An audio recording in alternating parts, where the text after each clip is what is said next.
This is my story about walking away from everything to prove I was worth more than their hate.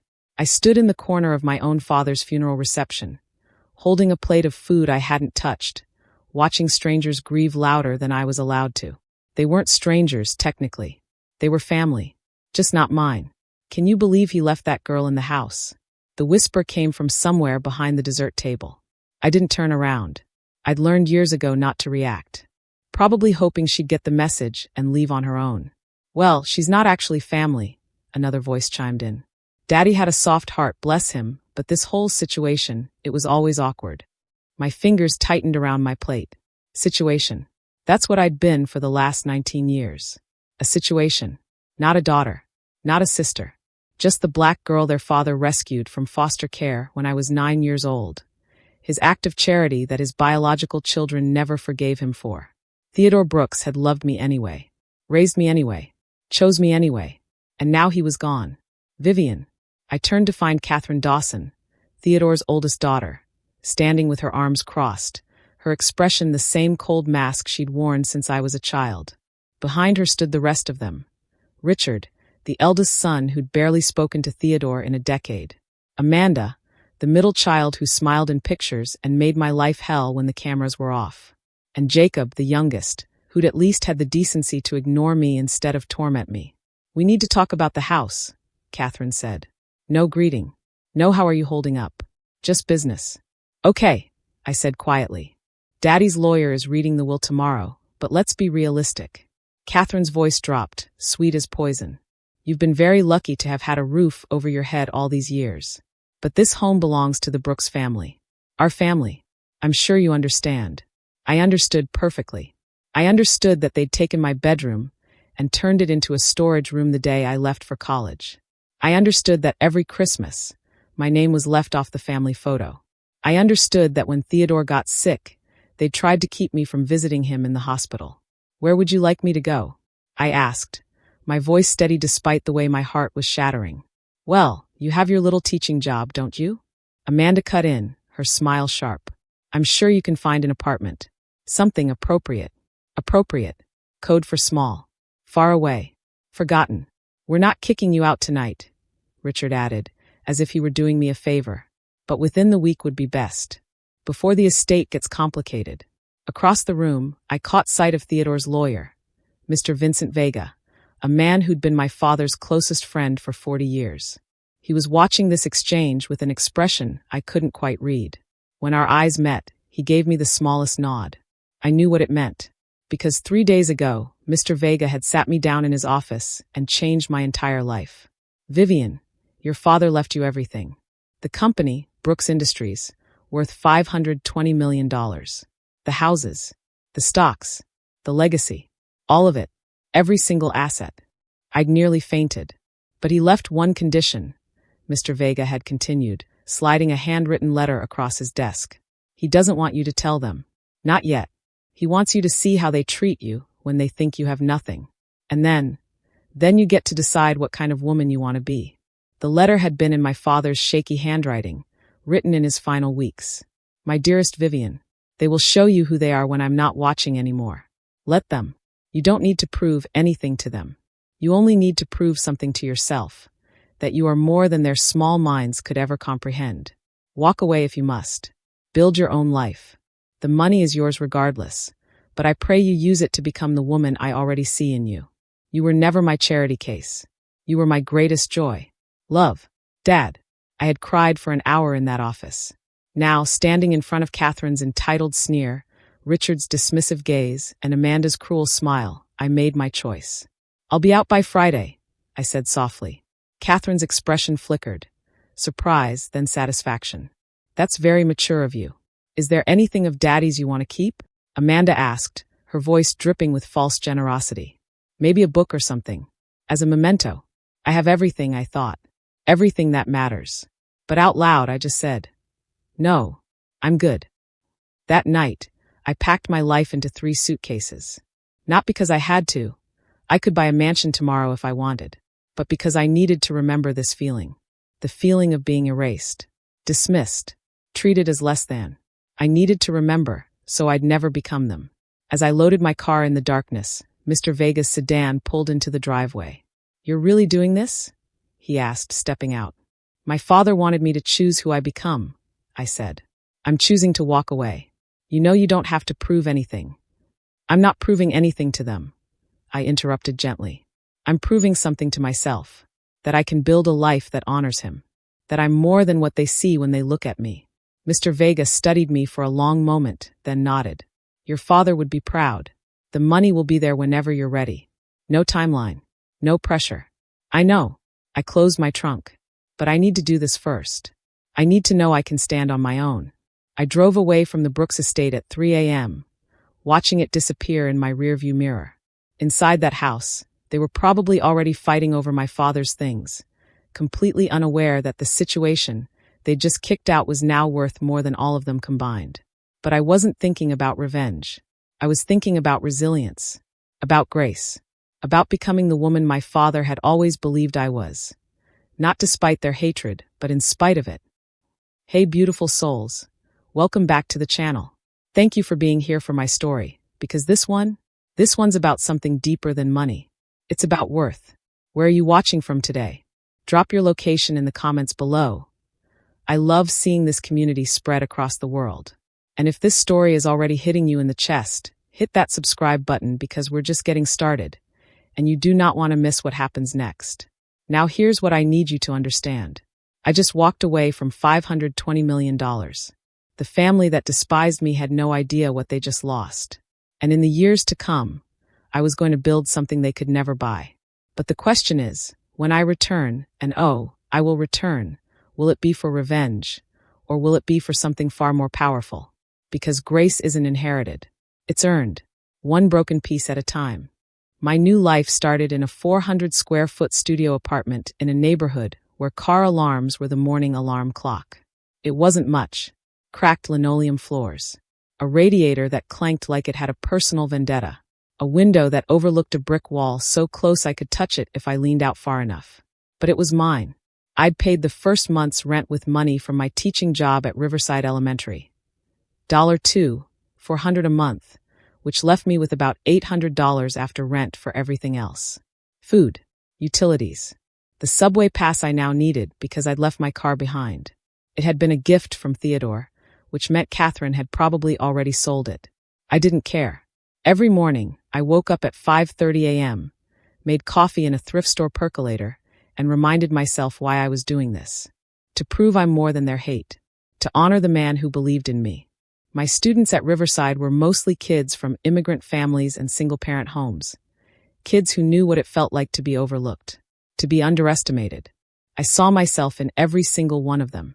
"Miss Brooks, why do you always smile when you come in?" 7-year-old Maya asked me one morning, her gap-toothed grin melting my heart. "Because you all make me remember why I'm here," I told her honestly.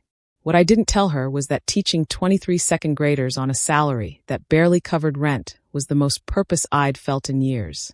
These kids didn't care that I wasn't really a Brooks. They didn't care about my skin color or my background.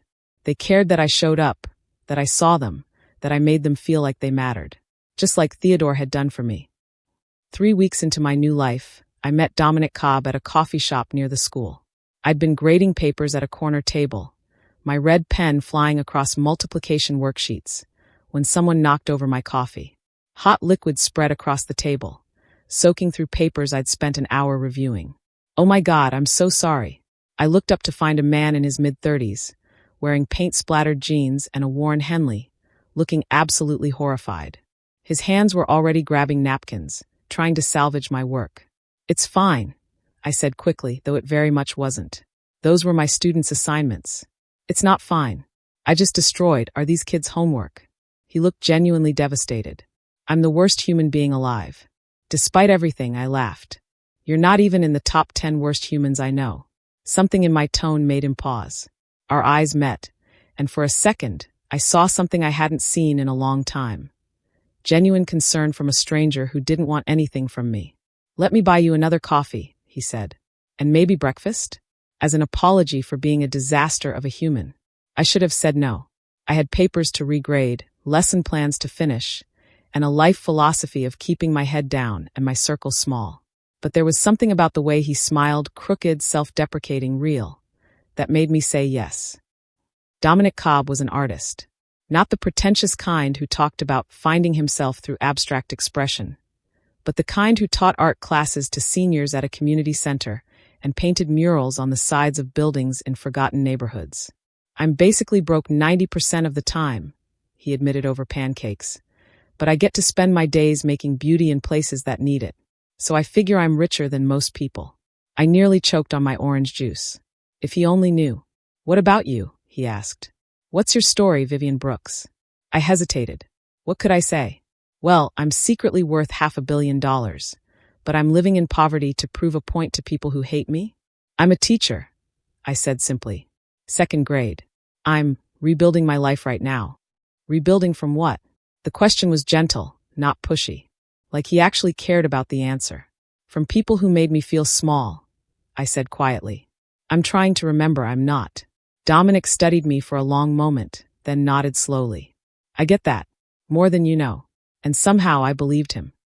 Over the next few months, Dominic became my unexpected anchor. He didn't have much money, but he had time. He'd show up at my apartment with groceries when he knew I was stretched thin.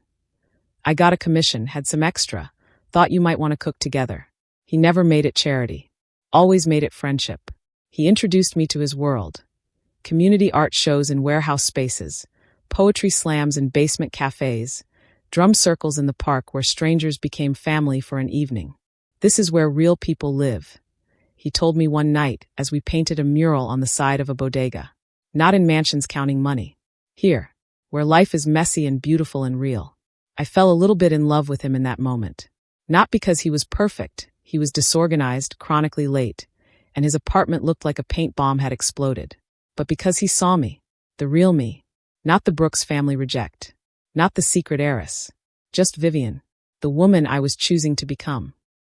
But my past wasn't done with me yet. For months after I'd left the estate, I ran into Jacob Brooks, Theodore's youngest son, at a grocery store in Manhattan. I was in the produce section, comparing prices on apples, because that was my life now, counting pennies. When I heard his voice, Vivian, I turned, and there he was. Jacob. The only one of Theodore's biological children who'd never been openly cruel to me. Just absent. Silent. Jacob, I said carefully. He looked uncomfortable, shifting his weight from foot to foot. I didn't know you were still in the city. Catherine said you'd probably left. Gone back to wherever. Like I just materialized out of nowhere 9 years old and could disappear back into the void. I'm still here, I said simply. Look, He ran a hand through his hair. I wanted to apologize for how they treated you at the funeral. It wasn't right. I waited. But also, his expression shifted, became calculating. I wanted to let you know, Dad's company is struggling. Richard's running it into the ground. We might have to sell. I just thought you'd want to know in case. I don't know. In case you cared. I own that company, I thought. Every single share. But out loud, I just said, I hope you figure it out. Jacob looked confused, like he'd expected. What? For me to be devastated? Desperate to help? That's it, he asked. What else would you like me to say? He stared at me for a long moment. You've changed. No, I corrected gently. I've just stopped pretending to be smaller than I am. I walked away, leaving him standing in the produce section, probably wondering what the hell had just happened. That night, I called Mr. Vega. They're destroying the company, I said without preamble. I know, he replied. Richard's made 3 catastrophic decisions in 4 months. They've lost 2 major clients, and there's talk of a hostile takeover. Let it happen. Silence on the other end. Vivian, let them fail, I said more firmly. They need to see what happens when they think they're entitled to things they didn't earn, when they're ready to lose everything. Then we'll talk about what happens next. And what happens next? Mr. Vega asked carefully. I thought about Dominic, about my students, about the woman I was becoming in this tiny apartment with the clanking radiator. I'm going to show them what grace looks like, I said. But first, I need to find it in myself. Real talk, family. Are you feeling this journey? Because Vivian's not just building a new life, she's building a new soul. Drop a comment below and tell me. Have you ever had to walk away from people who were supposed to love you? How did you rebuild? Let's talk about it. And if you're not subscribed yet, what are we even doing here? Hit that button because this story's about to get deep. 6 months after leaving the Brooks estate, 2 things happened that changed everything. First, Riverside Elementary announced they were shutting down due to budget cuts. Second, I fell in love. The school closure was announced on a Tuesday morning in the principal's office. 23 teachers crammed into a space meant for 10. All of us silent as Principal Karen Chin explained that the district couldn't justify keeping a school open when enrollment was down and funding had been slashed for the 3rd year in a row. "We're so sorry," she said, and I could see she meant it. Her eyes were red-rimmed. "You'll all receive severance and recommendations. The students will be redistricted to schools within a 5-mile radius. 5 miles might as well have been 50 for most of these kids. Their parents worked 2 jobs, relied on the bus routes, depended on our after-school program." I raised my hand. "What about the families who can't manage the commute? What about the kids who need?" "I know, Vivian." Principal Chin cut me off gently. "I know, but the decision's been made. I'm sorry." I walked back to my classroom in a daze. My students were at recess, their laughter filtering through the windows, completely unaware that their safe place was being ripped away. Maya's drawing was still on my desk from that morning. She'd drawn our classroom with all of us inside, hearts floating above our heads. The caption read, "Miss Brooks makes us feel special." I sat down at my desk and cried. I was still crying when Dominic found me 3 hours later. He'd started picking me up after school sometimes, showing up with coffee or sketches he wanted to show me. We'd never defined what we were, friends who flirted, maybe, or something more that neither of us had the courage to name. But when he walked into my classroom and saw me surrounded by boxes, packing up my students' artwork, something shifted in his eyes. "Viv, what happened?" I told him everything. The closure, the kids, the fact that I was about to be unemployed with $743 in my bank account and rent due in 2 weeks. What I didn't tell him was that I had $520 million sitting in accounts I refused to touch. Dominic pulled me into his arms without a word. He smelled like paint thinner and coffee, and I let myself break down completely for the first time since my father died. "We'll figure this out," he murmured into my hair. "You're not alone, okay? Whatever you need." "I need to save this school," I said, pulling back to look at him. "These kids need this place. But I don't have the money to." I stopped myself. "But I do have the money." The thought hit me like lightning. I could write a check right now. Save the school. Save my job. Save everything. But that would mean revealing the truth. Becoming the heiress instead of just Vivian. And I wasn't ready for that yet. Was I? "There has to be another way," Dominic said, his hands on my shoulders. "Maybe we could fundraise. Start a campaign. I know people in the art community who." "It would take months," I said, reality crushing down. "We have 3 weeks before they finalize the closure." Dominic's jaw tightened. "Then we have 3 weeks to make a miracle happen." We spent every night for the next week planning. Dominic rallied his artist friends. I contacted every parent, every community leader, every local business owner I could find. We organized a town hall, a fundraiser, a social media campaign. It was during one of these late-night planning sessions in my apartment that everything changed. We were sitting on my floor, surrounded by poster boards and donation pledge forms, arguing about the best approach to pitch to local donors. "You have to appeal to their emotions," Dominic insisted. "Show them the kids, the impact." "Numbers matter too," I countered. "We need to show fiscal responsibility, prove we can sustain."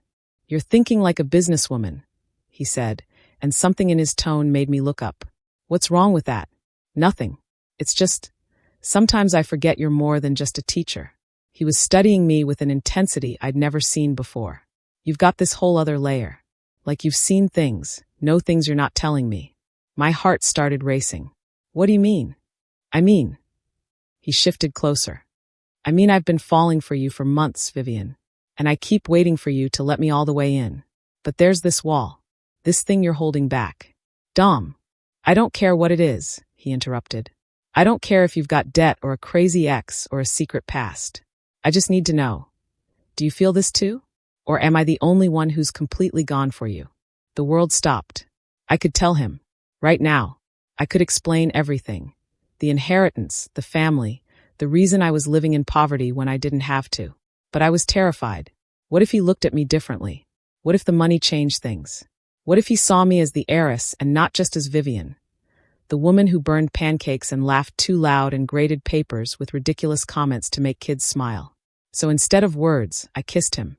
It was desperate and honest and full of everything I couldn't say out loud.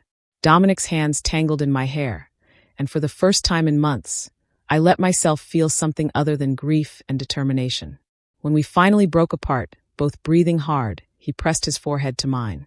"I'm going to take that as a yes," he whispered. "It's a yes," I confirmed. It's been a yes for a while now. But the universe wasn't done testing me. 2 days before our big fundraiser, Mr. Vega called with news that made my blood run cold. "Catherine's filed a lawsuit," he said without preamble. "She's contesting the will. Claims your father wasn't of sound mind when he changed it, that you manipulated him in his final months." I actually laughed. I barely saw him in his final months. She made sure of that. "I know, and we have documentation proving otherwise. But Vivian," he paused, "this is going to get ugly. She's going to drag your name through the mud. Make this about race, about you being an outsider. The media's already picking it up." My hands went numb. "What?" "There's an article running tomorrow in the Hartford Chronicle. Adopted daughter allegedly manipulates dying millionaire. They're painting you as a gold digger who seduced her way into an old man's fortune." The room spun. "I didn't even know about the money until after he died," I said, my voice shaking. I walked away. "I didn't take anything. I know that. The truth will come out. But in the meantime, this is going to be a circus. And Catherine's lawyers are good. They're going to subpoena your life, your finances, your relationships, everything." My eyes landed on Dominic's jacket hanging on my door. The sketch he'd drawn of me that was taped to my fridge. The life we were building. "They're going to investigate Dom," I said, realization dawning. "Anyone close to you becomes fair game," Mr. Vega confirmed. "Vivian, I need to ask, does he know? About the inheritance?" "No." Silence. "You need to tell him," Mr. Vega said gently. "Before he finds out from a tabloid.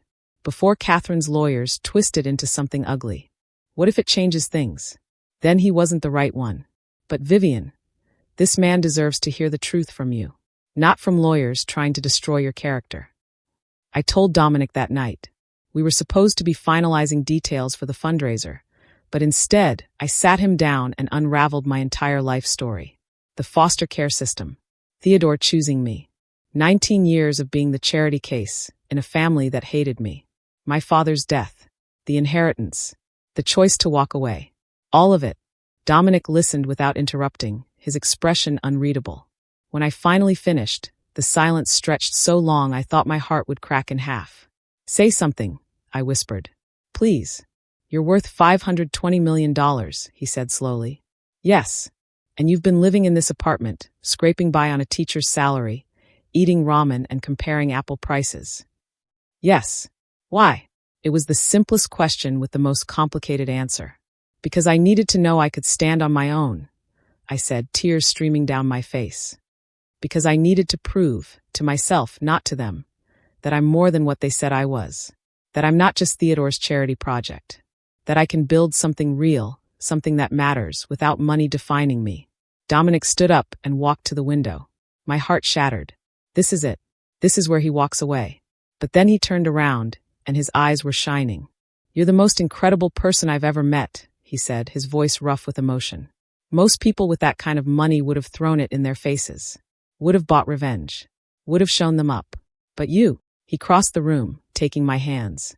"You chose to become someone they could never buy or break. You chose you. You're not angry I didn't tell you?" "I'm angry you thought you had to," he said. "I'm angry that people made you feel like you had to prove your worth. But angry at you?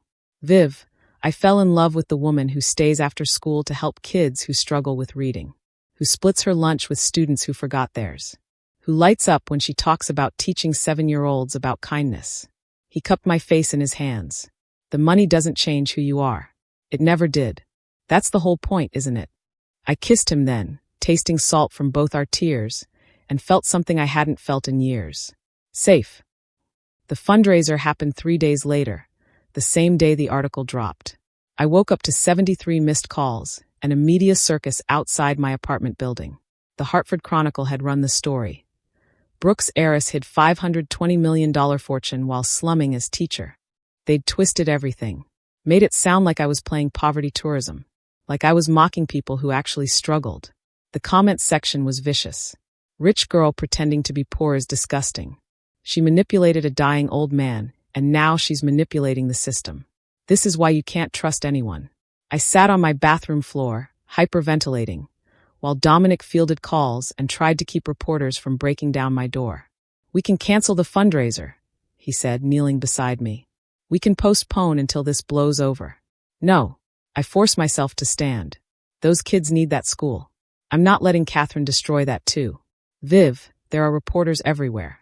If you go out there, then I'll face them."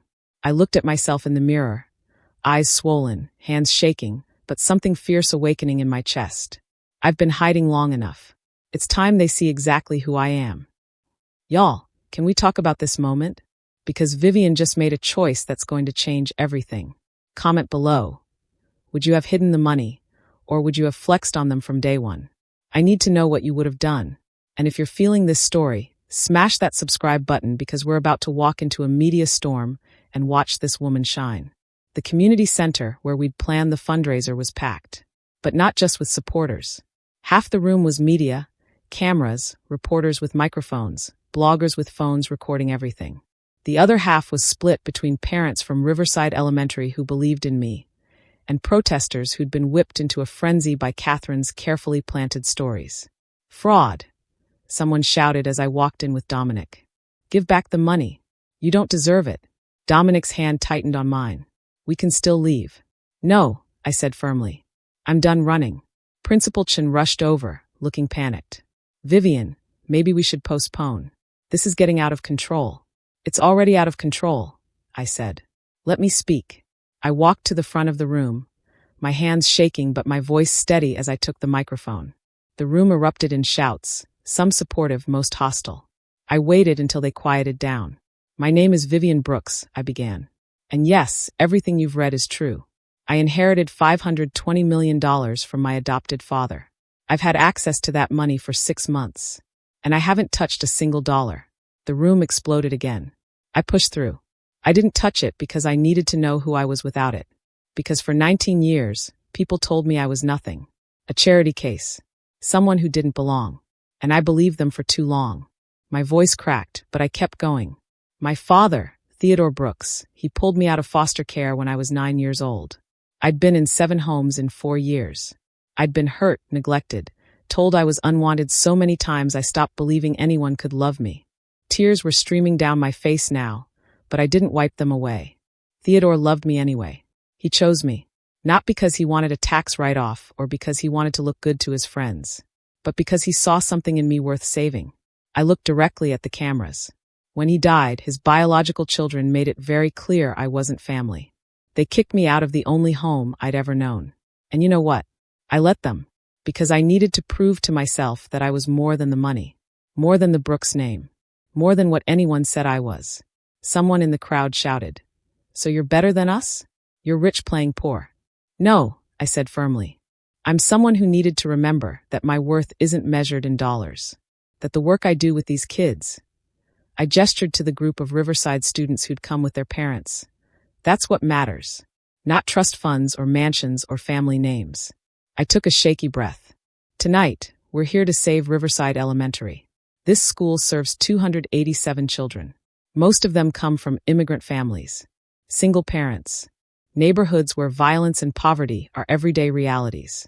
For these kids, school isn't just education, it's safety. It's meals. It's hope." My voice grew stronger. I could write a check right now and save this school myself. But that's not what these families need. They don't need a savior with a checkbook. They need a community that shows up, that fights for them, that proves they matter. I looked around the room, making eye contact with as many people as I could. So yes, I have money. A lot of it. And I will use it, but not like this. Not to swoop in and fix everything from the top down. I'm going to use it to build something sustainable. Something that empowers people instead of making them dependent. But tonight I'm asking you, regardless of what you think of me, to help these kids. Donate if you can. Share our story. Show up to school board meetings. Because this isn't about me. It's about them. The room was silent. Then, from the back, 7-year-old Maya stood up. Miss Brooks is the best teacher ever, she said, her small voice carrying through the stillness. She stayed late every day to help me with reading, because I was behind. She bought me shoes when mine had holes. She made me feel like I was smart even when I got stuff wrong. Maya's mom stood up next, tears running down her face. My daughter came home every day talking about Miss Brooks. For the first time in her life, she loved school. She believed in herself. That's worth more than money. One by one, parents and students stood up, sharing stories. The tide was turning. By the end of the night, we'd raised $47,000. Not enough to save the school permanently, but enough to buy time. Enough to show the school board that the community was fighting. But more importantly, the narrative had shifted. Social media exploded. But this time in my favor. Videos of Maya's speech went viral. Parents posted about the impact Riverside had on their families. The hashtag Save Riverside trended locally. Catherine's smear campaign was backfiring. I didn't go home that night. Dominic took me to his apartment, a cramped studio in an old building, filled with canvases and the smell of turpentine and creativity. We sat on his paint-stained couch, exhausted and wired at the same time. "You were incredible tonight," he said, pulling me close. I was terrified. Good. That means it mattered. He kissed my temple. "You know what happens now, right? You can't hide anymore. The whole world knows who you are." "I know." I turned to face him. "Dom, things are going to get complicated. Catherine's not going to stop. The media's going to dig into everything. Your life, my life, us. Let them dig," he said simply. "They'll find a teacher who cares about her kids and an artist who's completely in love with her. That's it. That's the story. You make it sound so simple. Because it is." He took my hands. "Vivian, I grew up with nothing. My mom worked 3 jobs to keep us fed. I know what real struggle looks like. What you did, living on a teacher's salary when you didn't have to, showing up for those kids every single day. That wasn't playing poor. That was choosing to live your values. And I love you more for it." My breath caught. "You love me.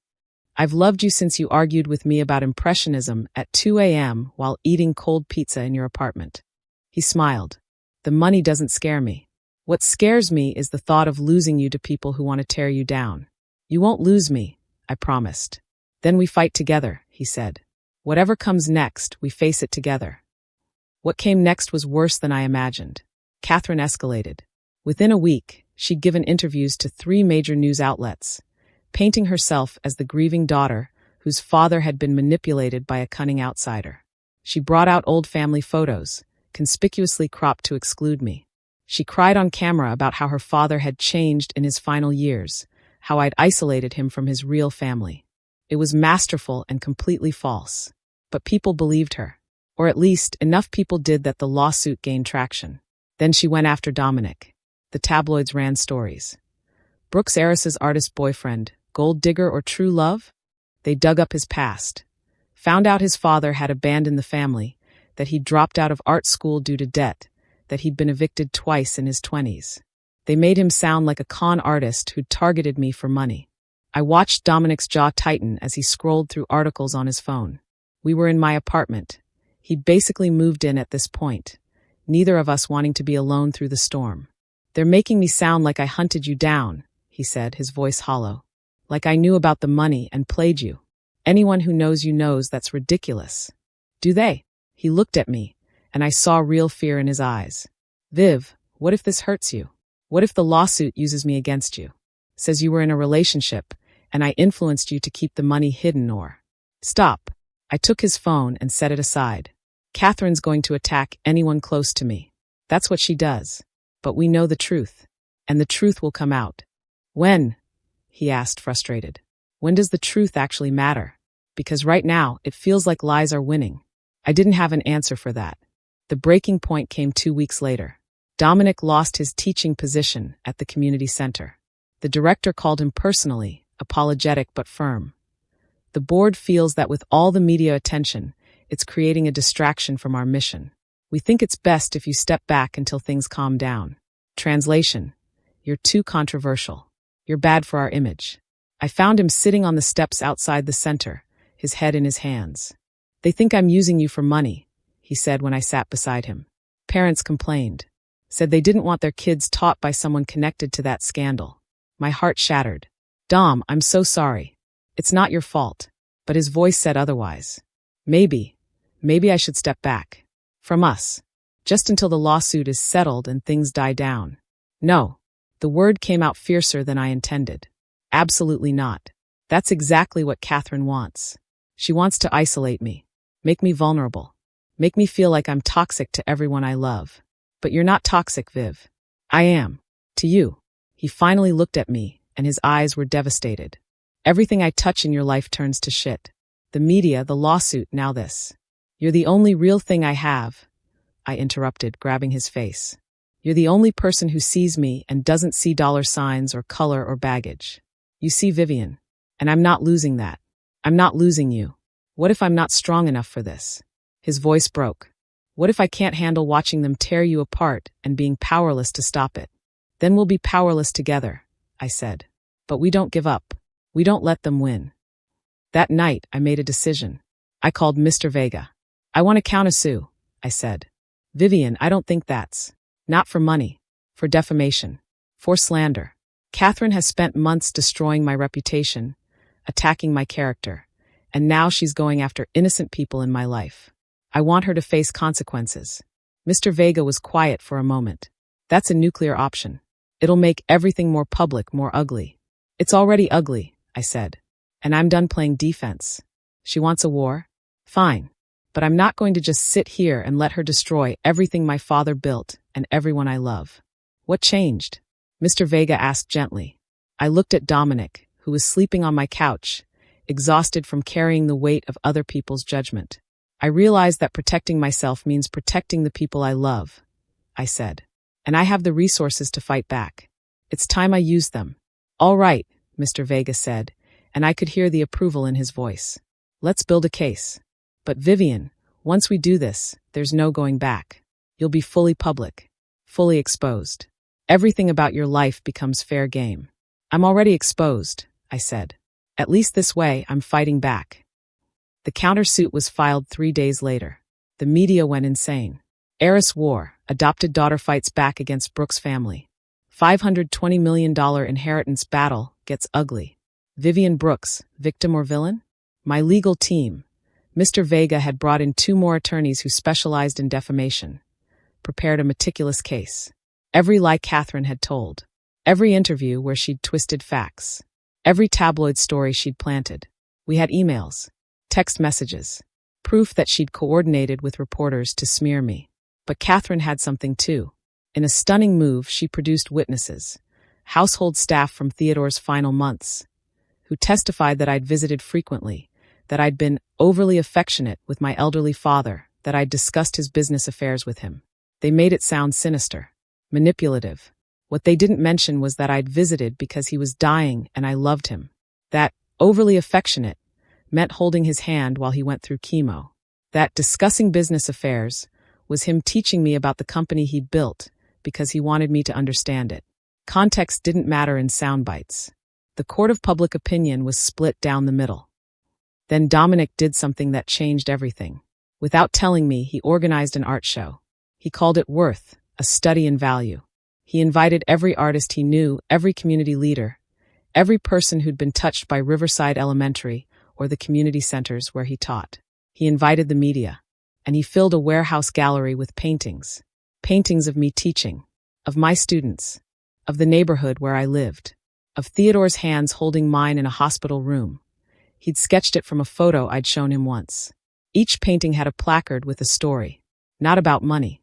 About moments. Maya learning to read. Theodore teaching me to ride a bike at age 10. Me and Dominic painting a mural together. The fundraiser at the community center. The title card at the entrance read, "This is a collection about a woman who chose to measure her worth in moments, not money. In love, not legacy. In who she became, not what she was born into. This is Vivian Brooks. Not the heiress. Not the lawsuit. Just a woman who loves fiercely and lives honestly. And if you can't see that, you're not looking hard enough." I found out about it when Principal Chun texted me. "You need to get to the warehouse district." Now, when I arrived, the gallery was packed. And people were crying. Not reporters looking for scandal. Real people, moved by the art, by the stories, by the humanity of it all. Dominic found me standing in front of the painting of Theodore and me, the one where his weathered hands were holding my small 9-year-old ones, teaching me that I was worthy of love. You did this, I whispered. You inspired it, he said. Viv, I couldn't fight them with money or lawyers or media connections, but I could fight them with truth, with beauty, with the story of who you really are. I turned to him, tears streaming down my face. I love you. So much it terrifies me. Good, he said, pulling me close. Because I'm not going anywhere. Not for Catherine, not for tabloids, not for anything. The art show went viral. Not because of scandal, but because of humanity. People shared images of the paintings. Parents from Riverside posted their own stories. Students made videos. The narrative shifted again, this time more permanently. Hashtag worth not wealth started trending. And in the middle of it all, Catherine made a mistake. In an interview meant to counter the positive press, she said, "My father never would have left everything to her if he'd been thinking clearly. She's not even really his daughter. She's just some black girl he felt sorry for." The racism that had been simmering under the surface of her campaign exploded into the open. The backlash was immediate and brutal. Companies that had stayed neutral suddenly distanced themselves from Catherine. Richard and Amanda publicly separated themselves from her lawsuit. Jacob gave an interview saying he'd never supported his sister's claims. The tide had turned. But more importantly, I'd found something I didn't know I needed. My voice. Okay, family, let's pause right here because this is the moment. Vivian's not just defending herself anymore. She's standing in her power. Drop a comment. Team Vivian or Team Catherine. And if you haven't subscribed yet, seriously, what are you waiting for? Hit that button because the next part is where everything comes to a head, and you do not want to miss it. The deposition was scheduled for a cold Tuesday in February, exactly 8 months after Theodore's death. I sat in a conference room that cost more per hour than most people made in a week, surrounded by lawyers in suits that cost more than my monthly rent used to be. Catherine sat across from me, perfectly composed in cream Chanel, her lawyer beside her looking like he billed by the breath. This was it, the moment where everything would be laid bare. "Miss Brooks," Catherine's attorney began, his voice dripping with condescension, "can you explain to us why you hid your inheritance for 6 months?" "I didn't hide it," I said calmly. "I chose not to use it. There's a difference. A difference that conveniently allowed you to play the victim while secretly being worth $500 million. Mr. Vega stood. Objection. Argumentative. But I put a hand on his arm. "No, let me answer." I looked directly at Catherine. "I didn't use the money because my father asked me not to. He wanted me to see who people really were when they thought I had nothing. He wanted me to build a life based on who I am, not what I have." "How convenient," Catherine's lawyer sneered, "that your father's wishes also happened to make you look noble." "My father knew exactly what you'd do," I interrupted, my voice steady but hard. "He knew that the moment he was gone, you'd try to erase me, to take back everything he gave me because you never believed I deserved it in the first place." Catherine's composure cracked slightly. "And you know what?" I continued. "He was right. You kicked me out of my home within hours of his funeral. You didn't even wait until his body was cold before you started dividing up his things like I'd never existed. Because you didn't exist." Catherine finally snapped, her carefully maintained mask shattering. "You were a project, a charity case that my father became obsessed with. He had real children, a real family, and he threw us away for you." The room went silent. Her lawyer looked horrified. "Catherine," but she wasn't done. "Do you know what it was like watching my father choose you over us? Watching him pour love and attention into some random black girl from foster care while his own children had to beg for scraps of his time." "That's not what happened," I said quietly. "And you know it. Isn't it?" Catherine stood, shaking. "He paid for your private school while telling Richard he needed to work for his college tuition. He taught you piano, took you to museums, gave you everything we had to fight for. And why? Because you played the poor little orphan so well." My heart was racing, but my voice stayed calm. "Your father gave you every opportunity," I said. "You chose to reject them because they came with conditions like basic human decency and working for something instead of expecting it handed to you. That's not my fault. That's yours. You stole him from us." "No," I said firmly. "You pushed him away with your entitlement, your cruelty, and your inability to see that love isn't finite. He didn't stop loving you because he loved me. He stopped enabling you because you refused to grow up. Catherine's lawyer was trying to pull her back into her seat, but she jerked away from him.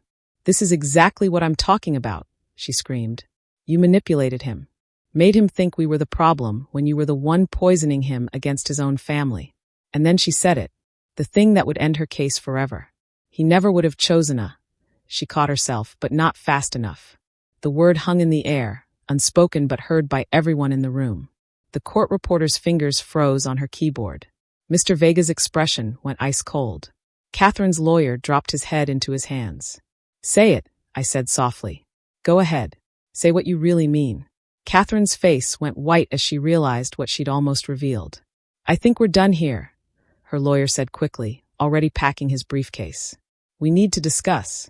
But Mr. Vega wasn't letting them leave. "Actually, I have some evidence I'd like to submit," he said, pulling out a laptop. Emails between Catherine Brooks and her siblings, discussing their father's ridiculous obsession with the black kid. Text messages referring to Vivian as the diversity hire and Daddy's pet project. He clicked through screenshots, each one more damning than the last. Here's one from Catherine to Amanda, dated 3 weeks before Theodore's death. "Once Dad's gone, we're cleaning house. She doesn't get to keep playing family." He pulled up another. And this one from Richard to Catherine. "The lawyers say we can contest on mental incompetence. No way Dad was thinking straight when he gave everything to her." Catherine's face had gone from white to crimson. "And my personal favorite," Mr. Vega continued, his voice cutting, "a group chat from the night of Theodore's funeral." Catherine wrote, "Can't believe we have to pretend to mourn with her here. At least she'll be gone soon. She's got nothing without Daddy's money, and she's too proud to beg." He closed the laptop and looked directly at Catherine. Except she didn't beg. She didn't use a single dollar of that inheritance. She lived in a tiny apartment, worked as a teacher making $2,400 a month, and proved every single hateful thing you believed about her wrong. And that's what you can't forgive, isn't it? Not that she took your father's love, but that she deserved it. The silence in the room was deafening. Catherine's lawyer stood abruptly. "We're withdrawing the lawsuit.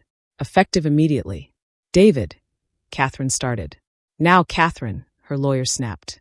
"Before this gets any worse." They left in a flurry of expensive perfume and desperation. I sat in that conference room, shaking, as Mr. Vega's hand landed on my shoulder. "It's over," he said gently.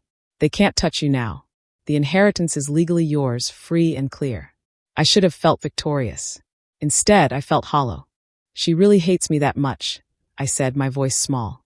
"After all these years, after everything, she really sees me as nothing but an intruder who stole her father." "Her pain doesn't make her right," Mr. Vega said. "And it doesn't erase what Theodore knew, that you were worth every ounce of love he gave you."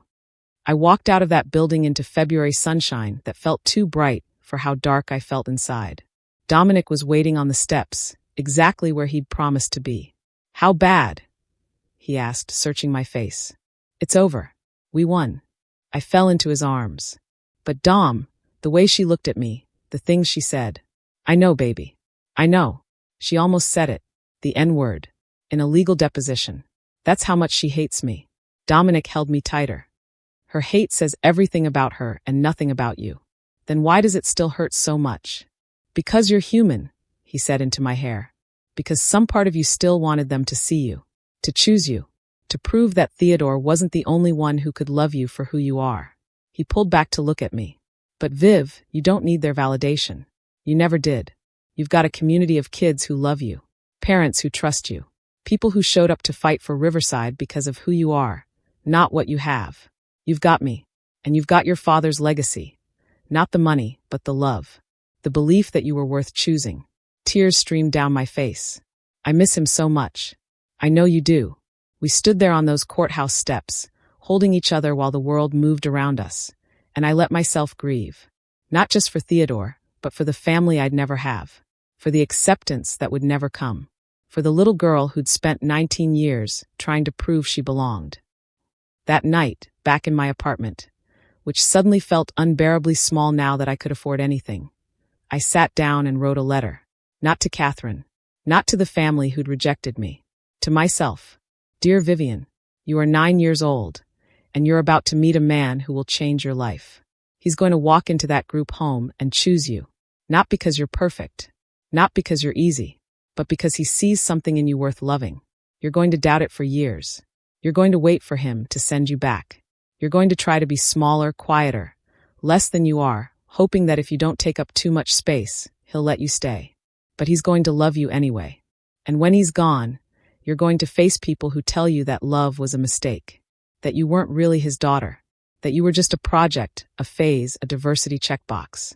You're going to want to prove them wrong by being perfect, by earning your place, by showing them you deserved what he gave you. But here's what I need you to know. You already deserved it. Not because of anything you did or achieved or became, but because you existed, because you were a child who needed love, and he had love to give. That's it. That's the whole story. You don't owe anyone proof of your worth.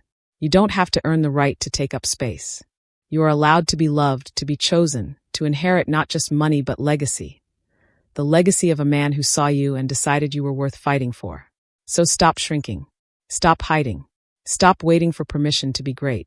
You have $520 million, but that's not what makes you powerful. What makes you powerful is that you walked away from it to prove something you already knew deep down.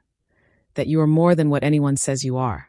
That your worth isn't measured in dollars or DNA or approval from people who were never going to see you anyway.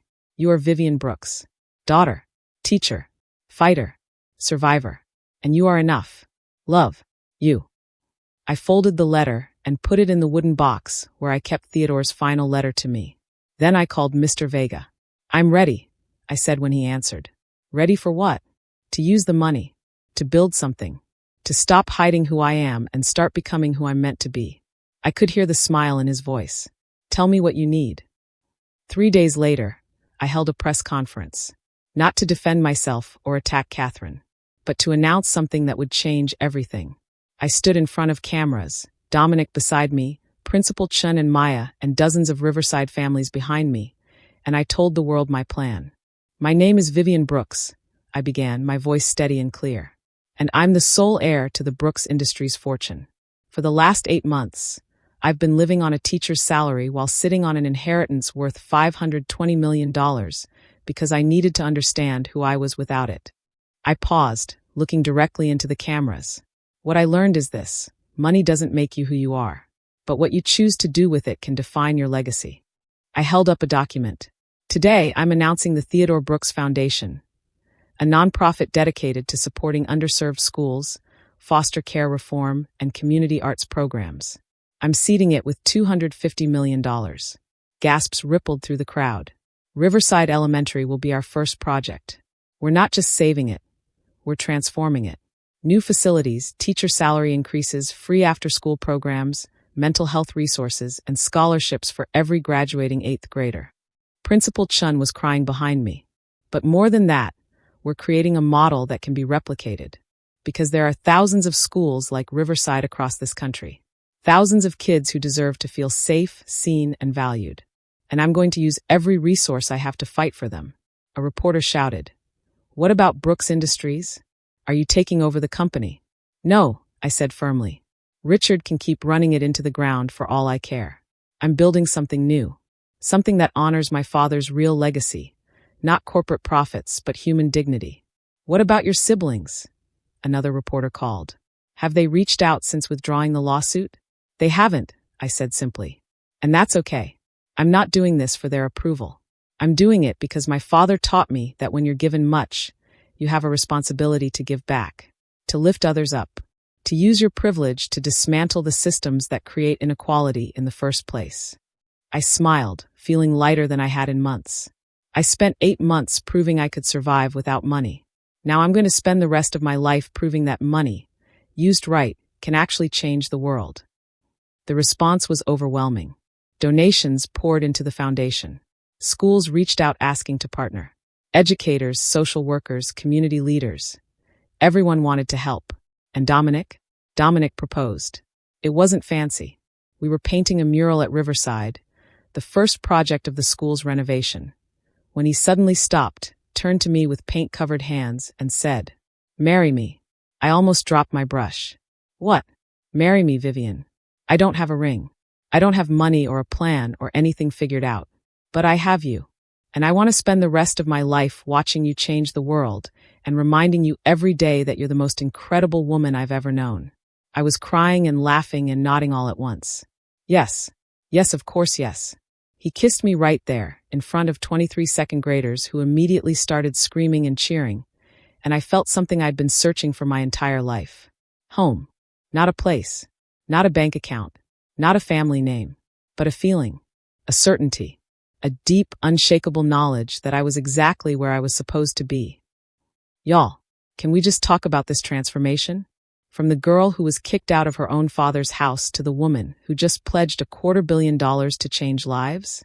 Comment below and tell me, what would you do with $520 million? And if you're not subscribed yet, hit that button now because we're about to jump forward in time and watch Vivian's return. And trust me, you don't want to miss what happens when she walks back into that family's life as the woman they tried to destroy. 2 years later, everything should have been perfect. The Theodore Brooks Foundation had transformed 12 schools across 3 states. We'd helped 847 kids find permanent foster placements. Our community arts program had expanded to 15 cities. Dominic and I had gotten married in a small ceremony at Riverside Elementary, surrounded by students, teachers, and the family we'd chosen. Maya had been our flower girl. Brooks Industries, under Richard's leadership, had filed for Chapter 11 bankruptcy. By every measure, I'd won. So why did I feel like I was losing? It started small. A headache that wouldn't go away. Fatigue that sleep couldn't fix. Then one morning, I collapsed in the foundation office. I woke up in a hospital room with Dominic holding my hand and a doctor looking grave. "Mrs. Cobb," she said gently, "your test results show significant abnormalities.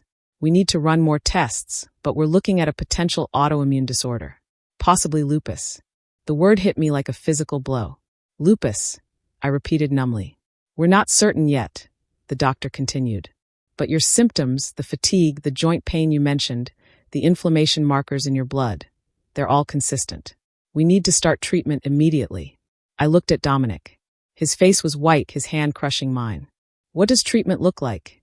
he asked, his voice barely steady.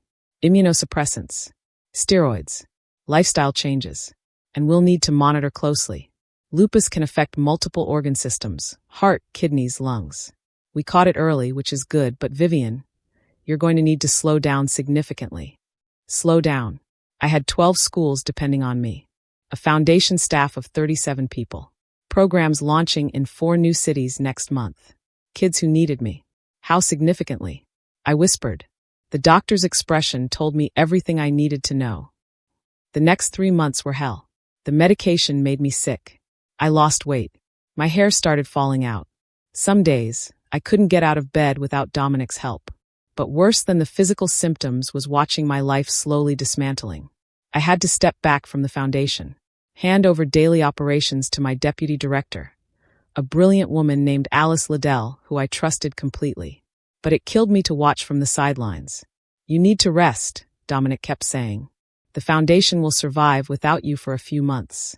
"But the kids won't," I argued, even as exhaustion pulled me under. "They need consistency. They need you alive, Viv," he snapped one night, his composure finally breaking. "I need you alive.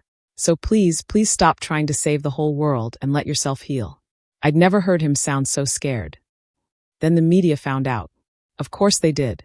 Brooks heiress battling mystery illness. Is Vivian Brooks dying?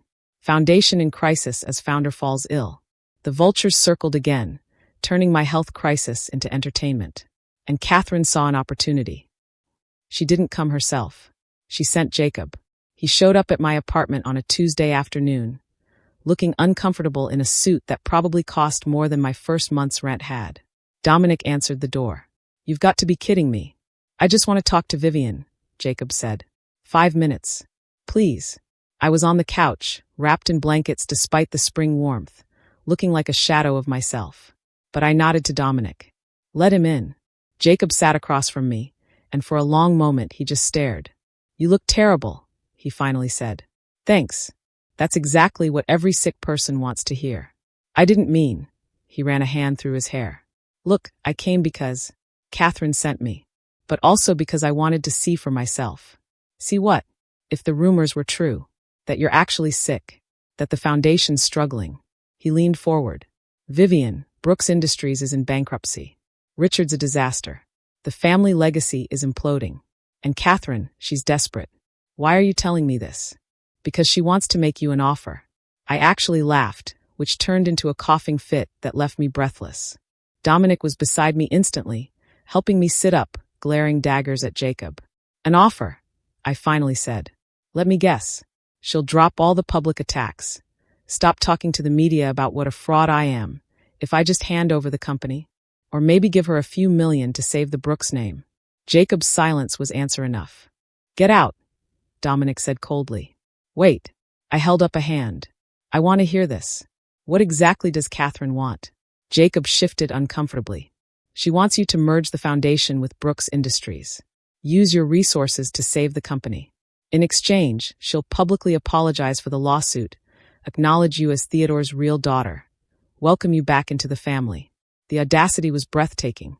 She wants me to bail out the company she said I had no right to inherit, I said slowly. The company run by the brother who barely spoke to me. And in exchange, I get, what? The privilege of being acknowledged by people who spent 2 years calling me a fraud. It would save hundreds of jobs, Jacob said quietly. The Brooks name. Dad's legacy. Dad's legacy is sitting in my foundation, I shot back. Helping actual people instead of corporate shareholders. His legacy is 12 schools where kids feel safe. It's 847 children who have permanent homes now. It's community centers and art programs and scholarships. I stood up, swaying slightly, but Dominic steadied me. You want to know what Dad's real legacy is, Jacob? It's that he taught me my worth doesn't come from a name or blood or approval from people who never wanted me in the first place. So no. Tell Catherine she can let Brooks Industries burn to the ground for all I care. I'm not saving people who tried to destroy me. Even if it means watching everything Dad built disappear. He didn't build a company, I said firmly. He built me. And I'm still here, still standing, still fighting. That's his legacy. Not some failing corporation. Jacob stood slowly. You've changed. No, I corrected. I've just stopped pretending to be smaller than I am to make you all comfortable. After Jacob left, I collapsed back onto the couch, shaking. You were incredible, Dominic said, kneeling beside me. I feel like I'm dying, I whispered. You're not dying, the doctors said with treatment. Not physically. I looked at him, tears streaming down my face. Dom, what if I can't do this anymore? What if the foundation falls apart? What if I let down all those kids? What if Theodore was wrong about me? Stop, he cupped my face. Vivian Brooks Cobb, you listen to me. You have built something extraordinary. And whether you're at the helm every single day or trusting others to carry it forward, that doesn't change. You're not letting anyone down by being human, by being sick, by needing help. But everyone's depending on me, and they'll still depend on you, just differently. You can lead from a hospital bed. You can inspire from a distance. You can build a legacy that outlives you because you've trained others to carry the torch. He kissed my forehead. But right now, you need to fight for your life. Not the foundation, not the kids, not Theodore's memory. You, because I can't lose you. I won't. The next morning, I woke up to news that broke my heart. Riverside Elementary, our flagship school, the one that had started everything, was facing a crisis. Alice called me, her voice tight. Vivian, I'm so sorry to bother you when you're sick, but we have a situation. What happened? The principal position. Karen Chen is retiring. We've been searching for a replacement, but no one wants to take it. The school board is threatening to shut down the program if we can't guarantee stable leadership. My heart sank. What about interim leadership? We've tried 3 different people. None of them lasted more than a month. Vivian, these kids need consistency. They need someone who understands the mission, who believes in them the way you do. I can't, I said, my voice breaking. Alice, I can barely get out of bed most days. I can't run a school. I know. I'm not asking you to. I needed you to know that we're fighting. But it's getting harder. After we hung up, I sat staring at my phone, feeling more helpless than I'd felt in years. Everything I'd built was crumbling.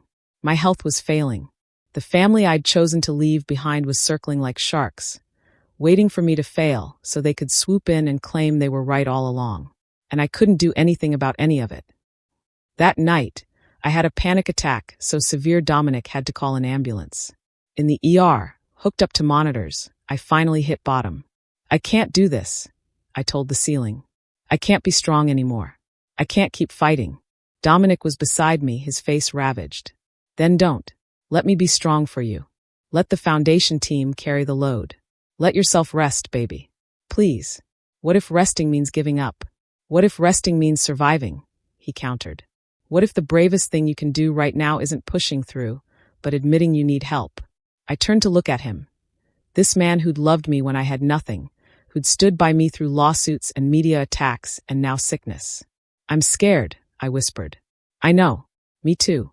What if I'm not enough? What if without the foundation, without the fight, I'm just nothing? Dominic's eyes filled with tears. You could lose every dollar, every program, every achievement, and you'd still be everything to me. You'd still be the woman who chose love over revenge, who built a life based on values instead of validation, who taught second graders that they mattered and believed it so deeply they started believing it too. He squeezed my hand. You're not the foundation, Vivian. The foundation is just one expression of who you are. And who you are, that's unshakable. That's permanent. That's enough. I spent 3 days in the hospital. While I was there, the board of Brooks Industries voted to liquidate all assets. Richard gave a press conference blaming outside forces and unforeseen market conditions. Catherine gave an interview saying, "If only we'd had access to the family resources that were selfishly hoarded, we might have survived." She didn't say my name. She didn't have to. The media ran with it anyway. Brooks heiress watches family company collapse while sitting on millions. Vivian Brooks, savior or saboteur? Could she have saved Brooks Industries? Should she have? I read the articles from my hospital bed and felt nothing. Not vindication. Not satisfaction. Not even anger. Just exhaustion. On my last night in the hospital, Maya came to visit. She was 9 now, the same age I'd been when Theodore chose me. She came with her mother, carrying a hand-drawn card. "We made this for you," she said shyly, climbing onto the side of my bed. Everyone at school did. I opened it to find dozens of messages. "Get better, Miss Brooks. We miss you. You're the best teacher ever even though you're not our teacher anymore. Thank you for saving our school." Maya watched me cry, then very seriously took my hand. "Miss Brooks, are you going to be okay?" "I don't know, sweetie," I said honestly. "My mom says you're the strongest person she knows," Maya said. "She says you could have stayed rich and comfortable, but you chose to help us instead. She says that makes you a hero." I looked at Maya's mother, who was crying quietly by the door. "You gave my daughter a future," she said softly. "You gave all of us hope. Whatever happens with the foundation, with your health, with anything, you've already changed the world. Don't forget that. I need you to understand something, family. This right here. This is the valley. This is where Vivian has to decide if she's going to let the darkness win, or if she's going to find light even in the breaking. Drop a comment. When life knocked you down, how did you get back up? Because we all have these moments. And if you're still watching, subscribe right now, because part 7 is where everything changes, where Vivian finds her strength again, and you don't want to miss it. I was released from the hospital on a Sunday. Dominic took me home to our apartment. We'd moved to a bigger place after the wedding, but I'd insisted on staying in the same neighborhood. I needed to remember where I came from. I spent the first 2 days sleeping. On the 3rd day, I woke up to find someone sitting in my bedroom. Not Dominic. Jacob. "What the hell?" I started. "Don't freak out. Dom let me in. He's making coffee. I asked to talk to you alone." Jacob held up his hands. "I'm not here for Catherine. I'm here for me." I sat up slowly, my body aching. "I thought I made myself clear last time." "You did. Crystal clear." He ran a hand through his hair, a gesture that reminded me painfully of Theodore. "That's actually why I'm here. Vivian, I've been a coward my whole life. I waited. When Dad brought you home, I was 12. Old enough to know right from wrong. Old enough to stand up to Catherine and Richard when they made your life hell. But I didn't. I just stayed quiet. Stayed neutral. Told myself it wasn't my fight." His voice cracked. "And then Dad got sick, and I watched him pour everything into you because you were the only one who showed up, who cared, who actually loved him instead of his money. And I was jealous. Not because he chose you, but because you were brave enough to love him back when the rest of us were too proud." Tears were streaming down his face now. "Then he died, and I watched Catherine destroy you. Watched her drag your name through the mud. attack your character, try to steal everything Dad wanted you to have. And I still said nothing, still played neutral, still took the coward's way out. He looked at me directly for the first time. But watching you these last 2 years, building the foundation, changing lives, refusing to use your money for revenge even when you had every right to, and now, watching you fight for your life while still worrying about everyone else. Vivian, you're everything Dad saw in you. Everything I wish I had the courage to be. I didn't know what to say. I'm not asking for forgiveness, Jacob continued. I don't deserve it, but I am asking if you'll let me help. The foundation needs stable leadership at Riverside. I have an MBA. I've been working in nonprofit consulting for the last year. Left Brooks Industries before it completely imploded. I'm good at operations, at systems, at making things run smoothly. He pulled out a folder. I've put together a proposal, a restructuring plan for the foundation that would let you step back without everything falling apart. Mentorship programs, leadership training, sustainable growth models. I've even found 3 potential principals for Riverside who share your vision. I stared at the folder like it might explode. Why? I finally asked. Why now? Because I'm tired of being the guy who watches good things die because I was too scared to fight for them, Jacob said simply. Because Dad loved you, and he was right to. Because those kids at Riverside deserve someone who'll fight for them the way you have. And because I want to be part of something that matters. Something real.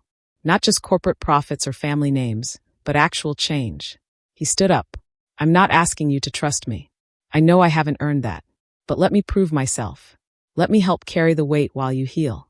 And if I screw up even once, you can kick me out and never look back. I didn't answer him that day, but I did read his proposal. It was brilliant, detailed, thoughtful, sustainable. He'd identified weaknesses in our structure I hadn't even seen, proposed solutions that would actually work, found candidates for Riverside who had the exact combination of experience and heart we needed. What do you think? Dominic asked, reading over my shoulder. I think he's either genuinely changed, or he's the best manipulator I've ever met, I said. What does your gut say? I thought about Jacob at 12, watching his siblings torment me and doing nothing. Jacob at 20, silent at family dinners where Catherine made cutting remarks.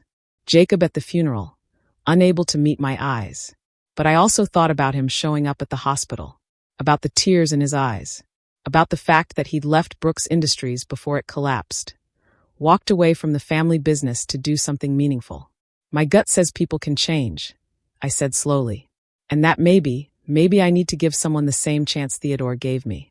Dominic kissed my temple. Whatever you decide, I'm with you. I called Jacob that night. You get a trial period, I said without preamble.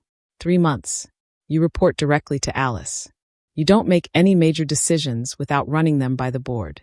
And the second you do anything that compromises the foundation's mission, you're out. No second chances. Understood, Jacob said, and I could hear the emotion in his voice. Thank you, Vivian. I won't let you down. Don't thank me yet, I said. Prove it first. Over the next 6 weeks, something remarkable happened. Jacob proved himself. He worked 70-hour weeks. Took a salary that was a fraction of what he'd made at Brooks Industries. Showed up at Riverside every single day, learning names of students, understanding the community, respecting the mission. He hired Dr. Eleanor Rigby as the new principal, a former teacher from the south side of Chicago who'd spent 20 years fighting for underserved kids. She was perfect. He restructured the foundation's operations so that my absence didn't create chaos. Created systems that empowered the team instead of making them dependent on any one person. And slowly, carefully, he started to repair the damage between us. I talked to Catherine. He told me one afternoon when he came by with foundation updates. Told her I was working with you. She didn't take it well. I can imagine. She said I was betraying the family. That Dad would be ashamed. He smiled sadly. I told her Dad would be proud that I finally stood for something. She hung up on me. I'm sorry, I said, and meant it. Don't be. I chose this. I chose you. I chose the foundation. And honestly, I sleep better at night than I have in years. My health started to stabilize. The medication finally found the right balance. The inflammation markers decreased. I started having more good days than bad ones. And on one of those good days, I went back to Riverside. Dr. Rigby met me at the entrance with a smile. Welcome back, Mrs. Cobb. The kids have been asking about you every single day. I walked through halls that had been renovated with foundation money, saw classrooms with new technology, art supplies, books, heard laughter and learning instead of the desperation that used to permeate these walls. And then I walked into what used to be my second grade classroom. Maya was in fourth grade now, but the current second grade teacher, a young woman named Carmen Santiago, had heard I was visiting and brought her class to meet me. 23 faces looked up at me with curiosity and hope. "Class, this is Miss Brooks, Mrs. Cobb," Carmen said warmly. "She's the reason our school is still here." "Did you really give away millions of dollars to save us?" a little boy asked. I knelt down to his level, my joints protesting but my heart full. "I didn't give it away," I said gently. "I invested it. In you. In your future. In the belief that every single kid in this room deserves a chance to be amazing." "Are you rich?" another kid asked. "I have money," I said honestly. "But what makes me rich is being here with you all, seeing you learn and grow, knowing that you're going to do incredible things."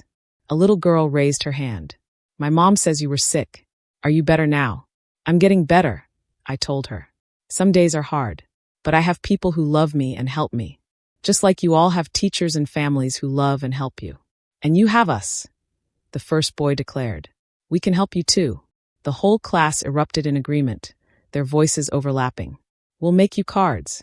We'll be really good so you're not stressed. We'll share our snacks with you." I looked at Carmen, tears streaming down my face, and she was crying too.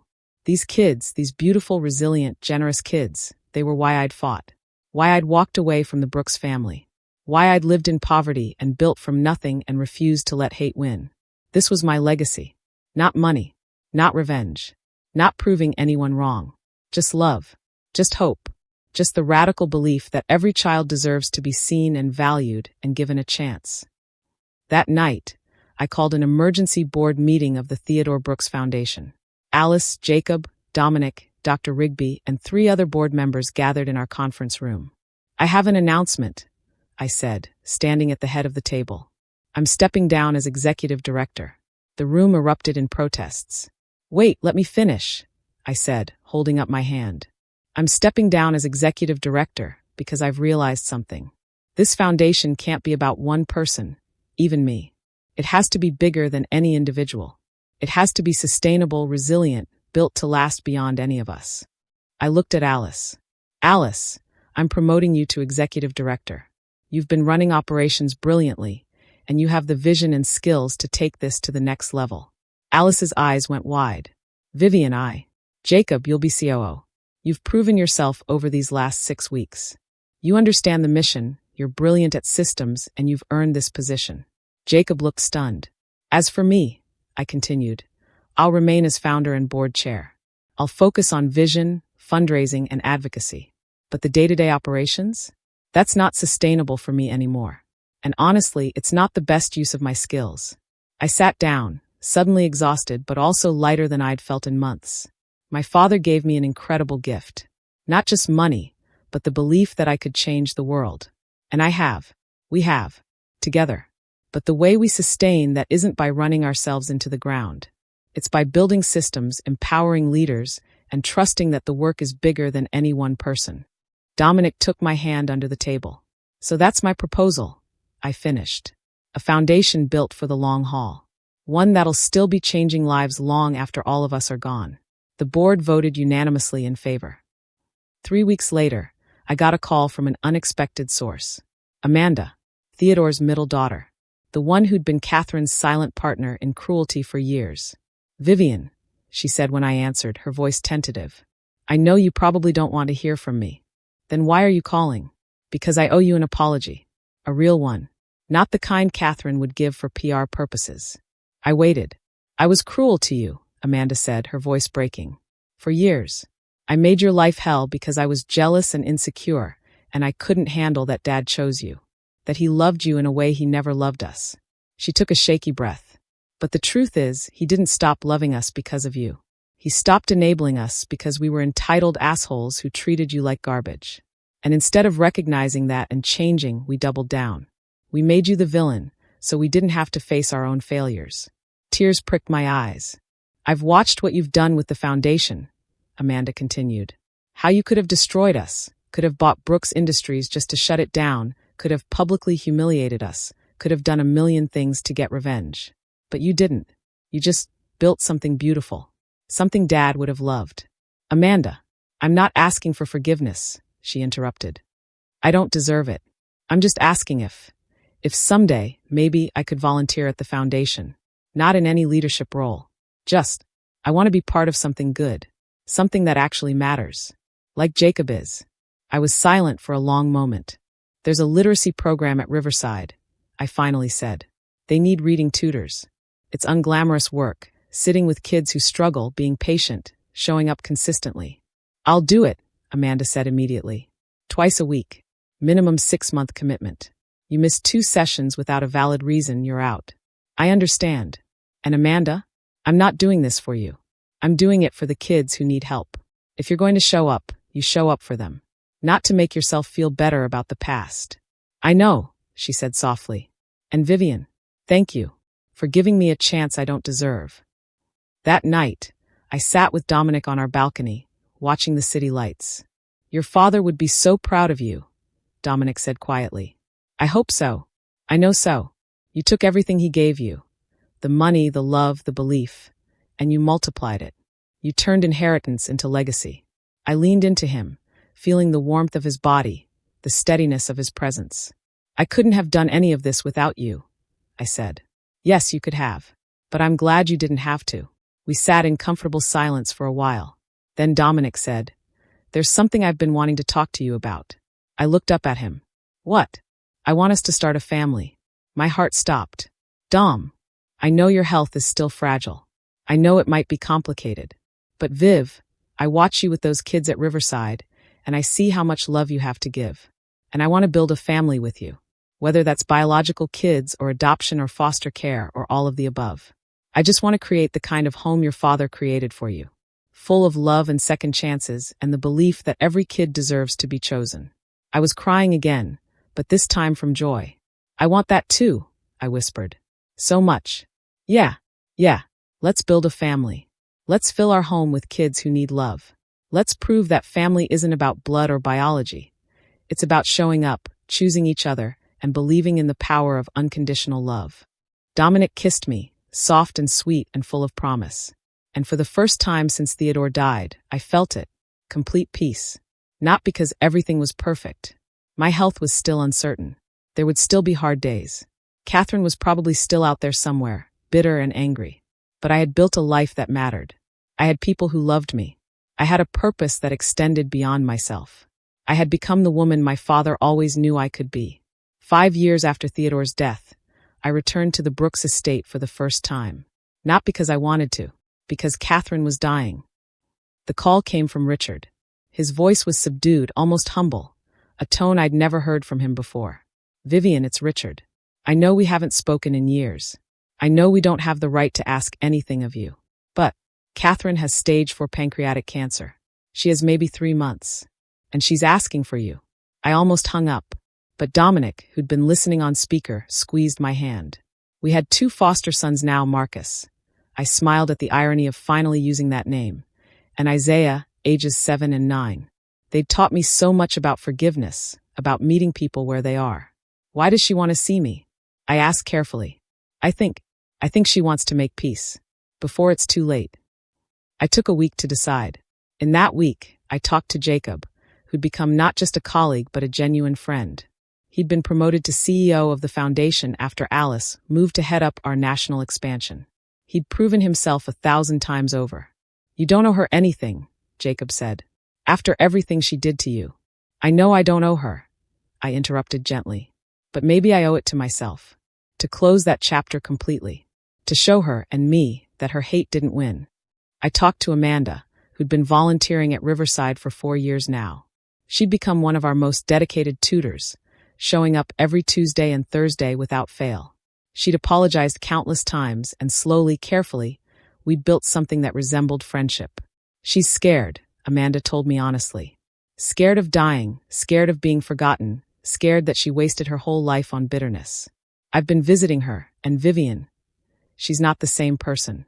Cancer has a way of stripping away all the bullshit. And I talked to my sons. Marcus, with his gap-toothed grin and too big heart, asked, "Is she the mean lady who was bad to you?" "Yes," I said honestly. "Are you going to be mean back?" "No, baby. I'm going to show her what grace looks like." Isaiah, older and more perceptive, said, "Mama V, you taught us that people can change, that everyone deserves a chance to be better. Does she get a chance too?" Out of the mouths of babes. I went to the Brooks estate on a Saturday afternoon in October. The house looked smaller than I remembered. Or maybe I'd just grown larger. Not in size, but in spirit, in confidence, in the unshakable knowledge of my own worth. Richard met me at the door. He'd aged badly. Gray hair, deep lines, eyes that had lost their arrogant sparkle. "Thank you for coming," he said, and actually seemed to mean it. "Where is she?" "Upstairs, in Dad's old room." He paused. "Vivian, before you go up, I need to say something." I waited. "I'm sorry. For all of it. For how we treated you. For the lawsuit. For standing by while Catherine destroyed you in the media. For being too proud and too stupid to see what Dad saw in you from the beginning." His voice cracked. "You were the best thing that ever happened to this family, and we drove you away. And now the Brooks name is mud, the company's gone, and the only thing that bears Dad's legacy is your foundation. The irony isn't lost on me." "Richard, I don't expect forgiveness," he said. "I just needed you to know that I see it now. I see what you built, who you became, and I'm ashamed of who I was." I climbed the stairs to Theodore's room with my heart pounding. Catherine was in his bed. The bed where he'd died, where I'd held his hand in his final moments while his biological children fought over his will in lawyers' offices. She looked nothing like the polished, cruel woman who'd tried to destroy me. She was gaunt, bald from chemo, her skin gray. But her eyes were still sharp. "You came," she said, her voice weak but steady. "I came. I wasn't sure you would. After everything." I pulled up a chair beside the bed. "What did you want to say to me, Catherine?" She was quiet for a long moment, staring at the ceiling. "When I was 7, she finally said, I spilled juice on Dad's business papers. He yelled at me, told me I was careless. I cried for hours. And from that moment on, I spent my entire life trying to earn his approval, trying to be perfect enough, smart enough, worthy enough of his love." Tears slid down her temples. "Then he brought you home. And within months, you had what I'd been chasing for 30 years. His unconditional love, his pride, his joy. And you didn't even have to try. You just existed, and that was enough. Catherine, I hated you for that," she continued, her voice breaking. "I hated that you could be imperfect and messy and young, and he loved you anyway. I hated that he saw something in you he never saw in me. And instead of asking myself why, instead of trying to understand what I was doing wrong, I made it your fault. I made you the villain so I didn't have to face the truth." "What truth?" I asked softly. "That Dad didn't withhold love from me. I withheld myself from him. I kept score. I performed. I demanded he prove his love in ways that fit my narrative. And when he didn't, I punished him by being distant, by being cruel to the one person he loved most." She turned her head to look at me directly. "He loved you unconditionally because you loved him the same way. You didn't need him to be perfect. You didn't need him to prove anything. You just loved him.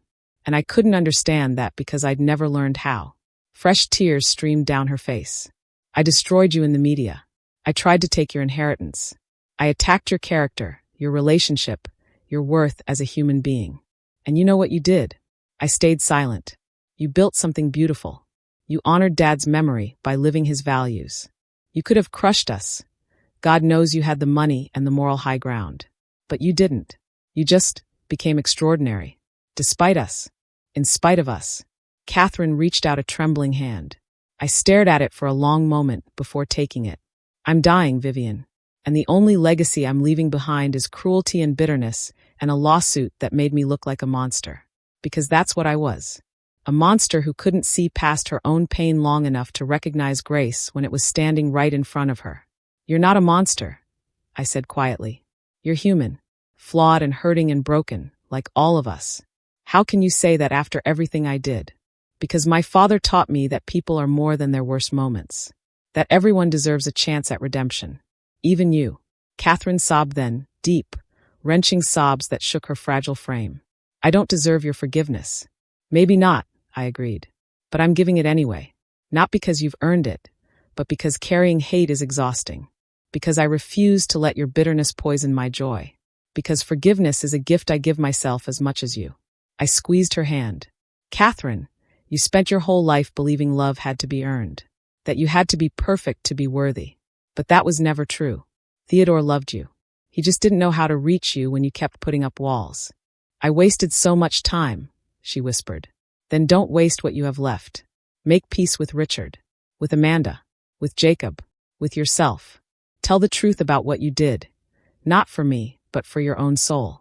Die with a clean conscience instead of a bitter heart. Catherine lived for 2 more months. In that time, she did something I never expected. She gave a final interview. It aired on national television. Catherine Brooks, dying and bald and completely stripped of pretense, telling the truth. I spent 5 years trying to destroy Vivian Brooks, she said to the camera, her voice weak but clear. I sued her, slandered her, tried to take away the inheritance my father wanted her to have. And I did it because I was jealous. Because she had my father's unconditional love, and I never learned how to accept that kind of love myself. The interviewer asked, "What do you want people to know now?" That I was wrong. About everything. Vivian didn't manipulate my father. She loved him. Purely, honestly, in a way his biological children couldn't, because we were too busy keeping score. She deserved every penny he left her. She deserved his love. She deserved better than what we gave her. Catherine looked directly into the camera. And what she did with that inheritance. She proved exactly why Dad chose her. She built a foundation that's changed thousands of lives. She could have used that money for revenge, for luxury, for proving us wrong. Instead, she used it to prove Dad right. That love and legacy aren't about blood or money. They're about character. And Vivian Brooks has more character in her little finger than our entire family combined. Tears streamed down her face. I'm dying with a lot of regrets.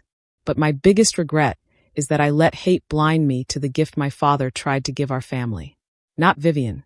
The gift was Vivian, a woman who showed us what unconditional love looked like, what grace under pressure meant, what it means to choose kindness over revenge. And we were too bitter to see it. She took a shaking breath. So this is my apology, my confession, my final act of honesty. Vivian, if you're watching this, I'm sorry. For all of it, you were always family. We just couldn't see it through our own pain. And I hope, wherever you are, you're building the beautiful life you deserve. Because Dad was right about you. He was always right about you. The interview went viral. Within hours, it had millions of views. The narrative that had swirled around me for years, gold digger, manipulator, divisive figure, shattered completely. Hashtag Vivian Brooks's family trended worldwide. Donations to the Theodore Brooks Foundation increased by 400%. And me. I watched the interview in my living room, surrounded by Dominic and our sons, and I cried. Not tears of vindication or triumph. Tears of release. Of finally, fully, being seen for who I really was. Not by strangers or media or public opinion, but by the family that had rejected me. Does this mean the mean lady isn't mean anymore? Marcus asked, crawling into my lap. It means she finally learned what your mama tried to teach her all along, Dominic said, kissing my forehead. That love is stronger than hate. Always. Catherine died on a Tuesday morning in December. She'd asked to be buried next to Theodore. The family agreed, and they asked if I would speak at her funeral. I almost said no, but Amanda called me, crying. Please, Vivian. She wanted you there. She wanted people to hear from you, to know that she died at peace because you forgave her. So I went. The funeral was small. Immediate family, a few old friends, and me. I stood at the podium in the same chapel where we'd buried Theodore 5 years earlier, and I told the truth. Catherine Brooks spent most of her life believing she wasn't enough.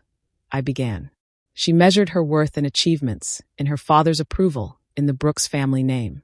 And when none of that filled the void inside her, she looked for someone to blame. I looked at the casket. For a long time, that someone was me.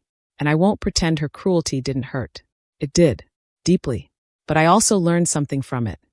That hurt people, and that the most radical thing we can do in the face of hate is refuse to become hateful ourselves.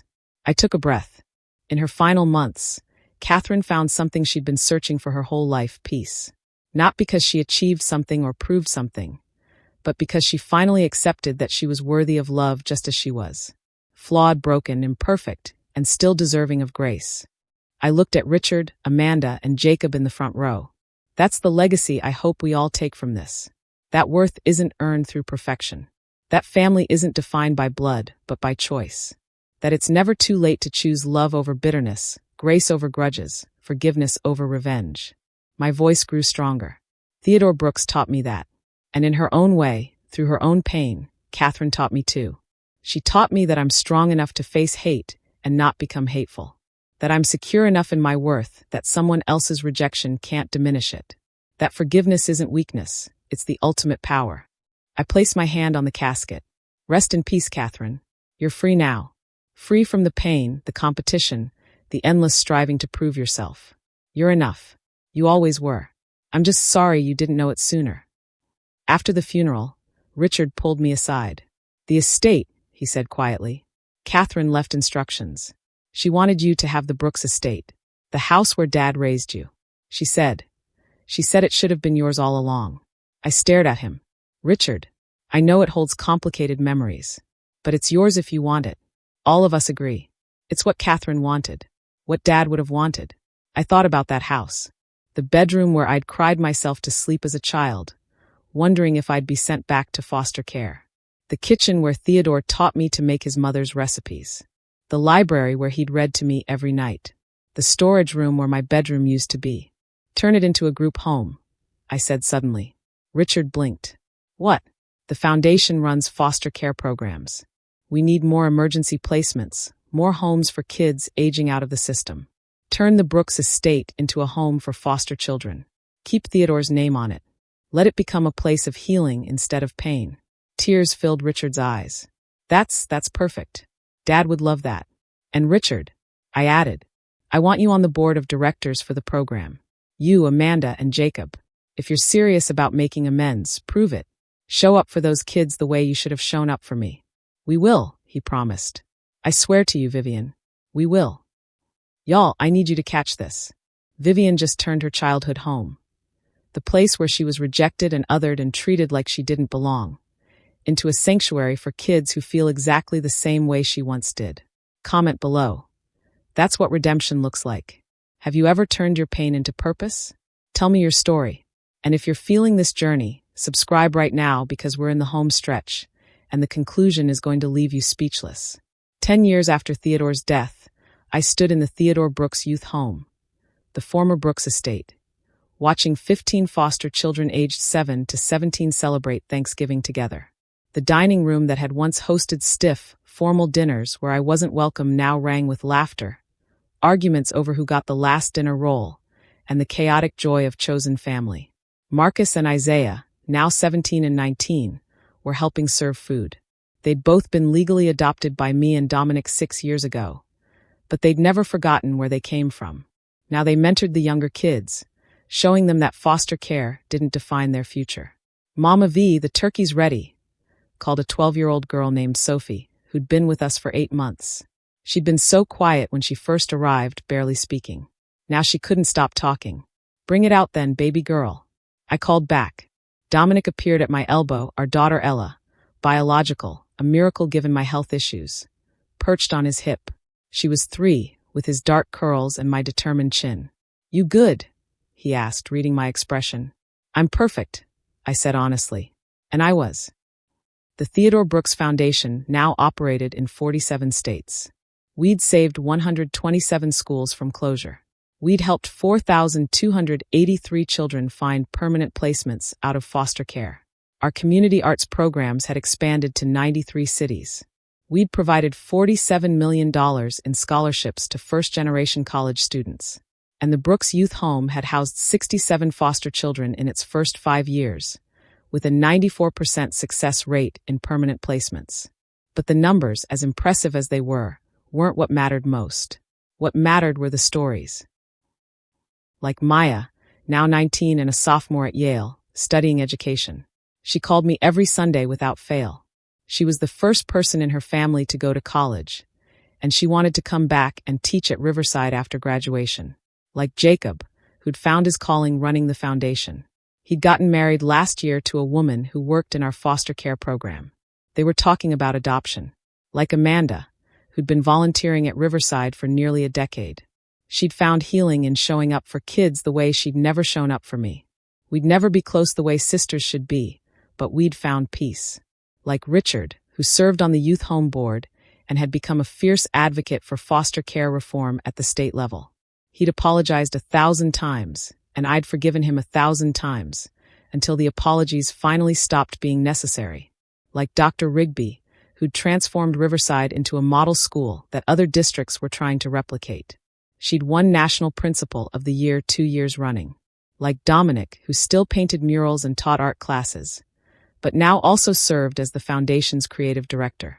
His art show about my journey had been turned into a traveling exhibition that raised awareness about foster care. And like Sophie and the 14 other kids sitting around the Thanksgiving table, who were learning that family wasn't about DNA.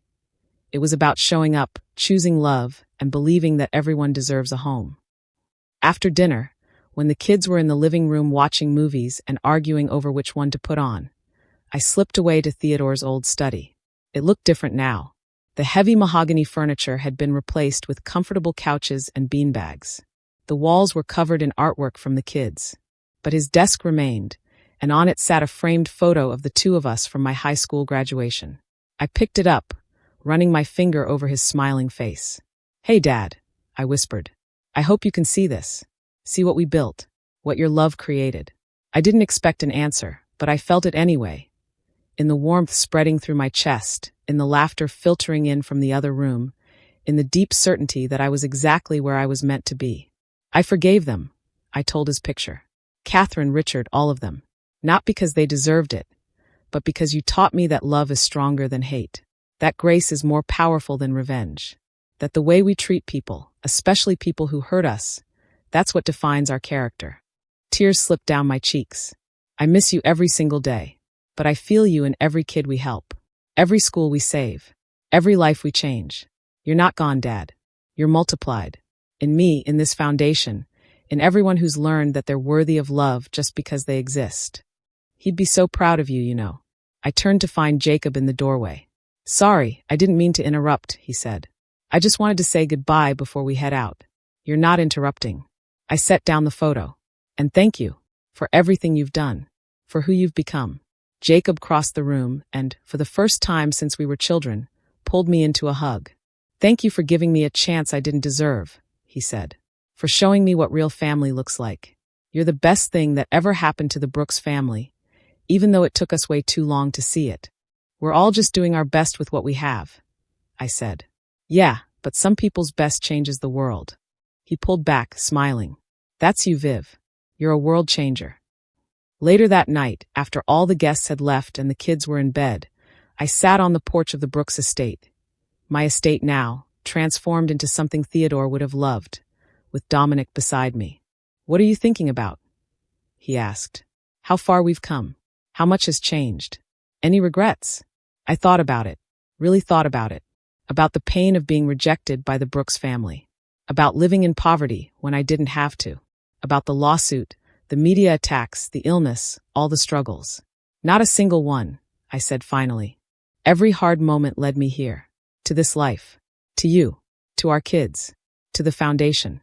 To understanding that my worth was never about proving anything to anyone. It was just about being authentically, unapologetically myself." Dominic kissed my temple. "Your father knew that from the beginning. He did. He saw me when I couldn't see myself. Loved me when I didn't know how to love myself. Chose me when the world said I wasn't worth choosing." I leaned into my husband's warmth. And the greatest gift he gave me wasn't the money. It was the belief that I was worthy of taking up space in this world. That my voice mattered. That my dreams were valid. That I didn't have to earn love. I just had to accept it. "That's the legacy you're passing on now," Dominic said. "To our kids. To every child who walks through these doors. To everyone the foundation touches. You're multiplying that gift Theodore gave you." I nodded, feeling the truth of it settle into my bones. "You know what the craziest part is?" I said.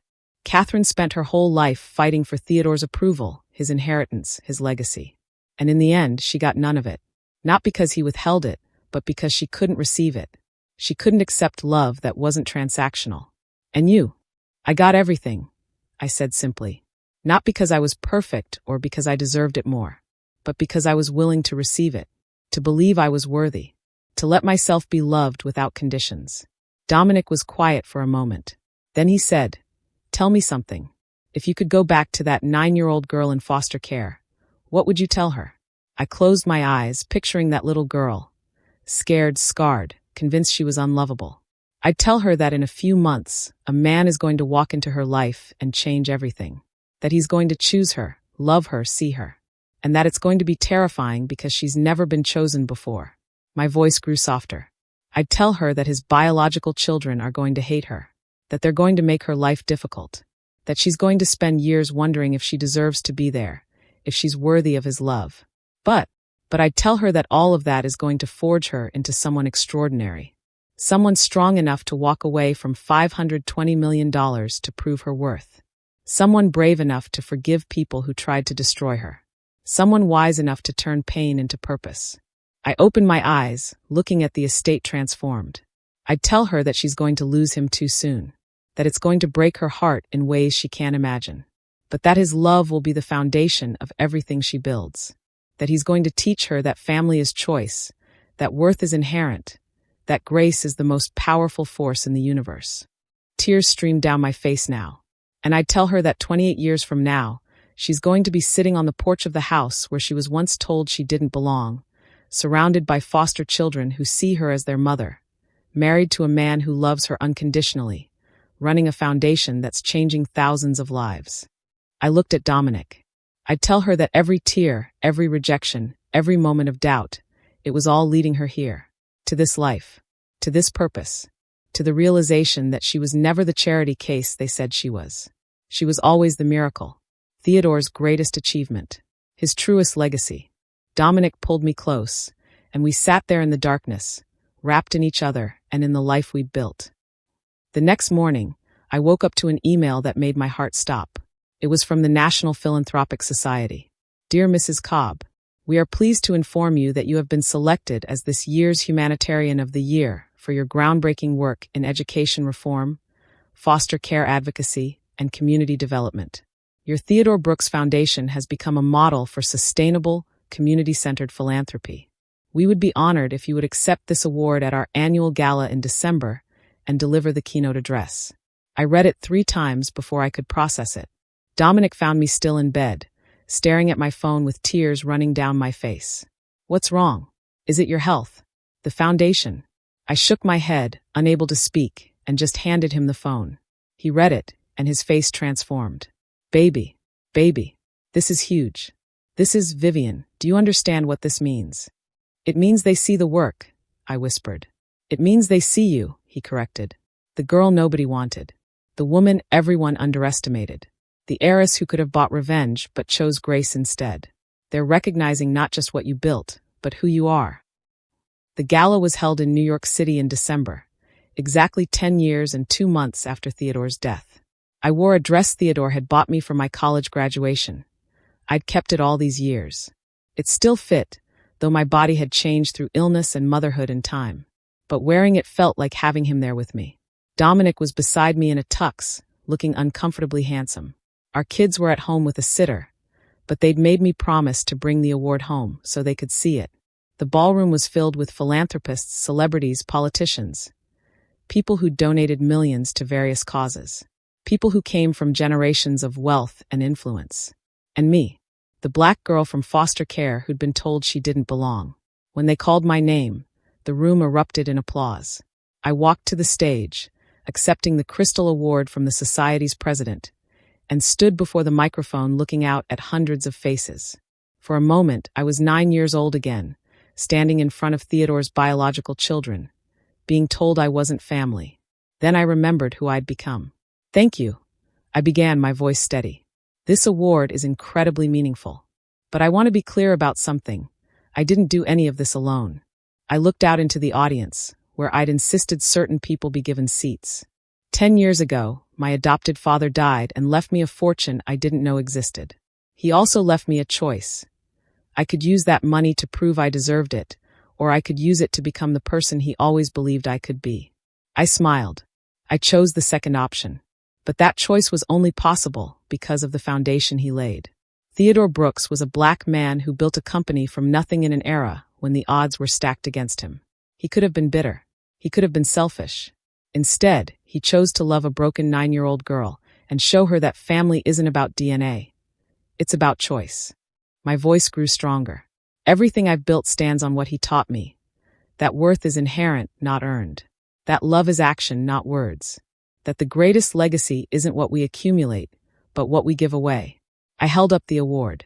So I accept this honor on behalf of every foster child who was told they didn't matter. Every teacher who shows up in underfunded schools and loves kids anyway. Every person who chose grace over revenge, forgiveness over bitterness, purpose over pain. I looked directly at the camera broadcasting the event. I accept it on behalf of Theodore Brooks, who saw a scared little girl in a group home and decided she was worth choosing, who loved me unconditionally and taught me to love others the same way, who left me money, yes, but more importantly, left me a blueprint for what it means to live a life that matters. Tears streamed down my face, and I accept it with the knowledge that this isn't about me being extraordinary. It's about what becomes possible when one person believes in another, when love is given freely, when we choose to see people not for what they are, but for what they could become. I set the award down and gripped the podium. There are millions of kids in foster care right now who just need one person to choose them. One person to say, "You matter. You're worthy. You belong." If this award does anything, I hope it inspires people to be that person for someone else. I picked up the award again. Theodore believed in me when I couldn't believe in myself. And that belief changed everything. So here's my challenge to everyone watching. Go find your Vivian. Find that person who needs to be seen, chosen, loved. And then love them so fiercely that they can't help but become everything they were meant to be. The room exploded in applause. After the ceremony, I was surrounded by people wanting to talk, to donate, to partner with the foundation. But the person I wanted to talk to most found me during a quiet moment. Dr. Rigby, who'd flown up from Connecticut with Maya and a handful of Riverside students, now grown, who wanted to support me. "You did it," she said, hugging me tight. "You honored him. You honored all of us." Maya was crying. Mrs. Cobb. She gave up and just hugged me. "I know, baby," I said, holding her close. "I know." One of the other former students, a young man named David who was now in medical school thanks to a foundation scholarship, said, "You changed my life. Like literally. I was going to drop out of high school. Your program gave me a tutor, a mentor, and the belief that I could do more. Now I'm going to be a doctor." "You changed your own life," I corrected gently.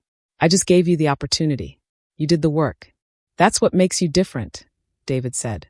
"Other rich people throw money at problems and want credit. You throw money at people and give them the credit. That's why this works." The foundation received $23 million in donations in the week following the award. We expanded to all 50 states within the next year.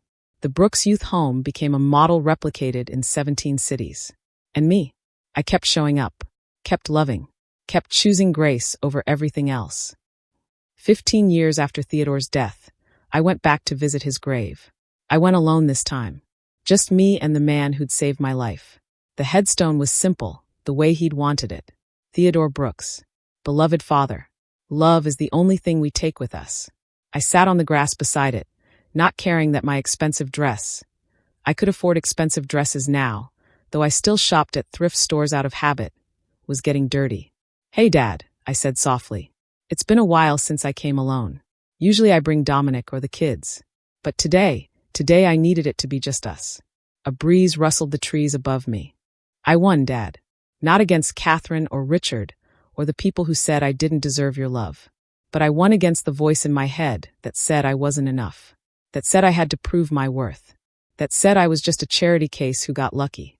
I traced his name on the headstone. "I understand now what you tried to teach me from the beginning. That I was always enough. That being chosen wasn't about being perfect. It was about being seen. That the greatest gift you gave me wasn't money or opportunities, or even your name." My voice broke. The greatest gift was showing me what unconditional love looks like. And then trusting me to pass it on. I pulled out a letter I'd written, something I'd been working on for months. I wrote something I want to read to you. It's for the kids at the youth home. For the students in our programs. For anyone who's ever felt like they didn't belong. I unfolded the paper and read, "Dear beautiful soul, maybe nobody's told you this today. Maybe nobody's told you this ever. So let me be the first. You are worthy of love, not because of what you achieve or how you perform or who you become, but because you exist, because you are a human being with inherent value that nobody can take away. Maybe you came from a broken home. Maybe you've been rejected, abandoned, told you're not enough. Maybe you've spent your whole life trying to earn belonging. I understand. I've been there. But here's what I learned. You can't earn what's already yours. Belonging isn't about being perfect. It's about being seen.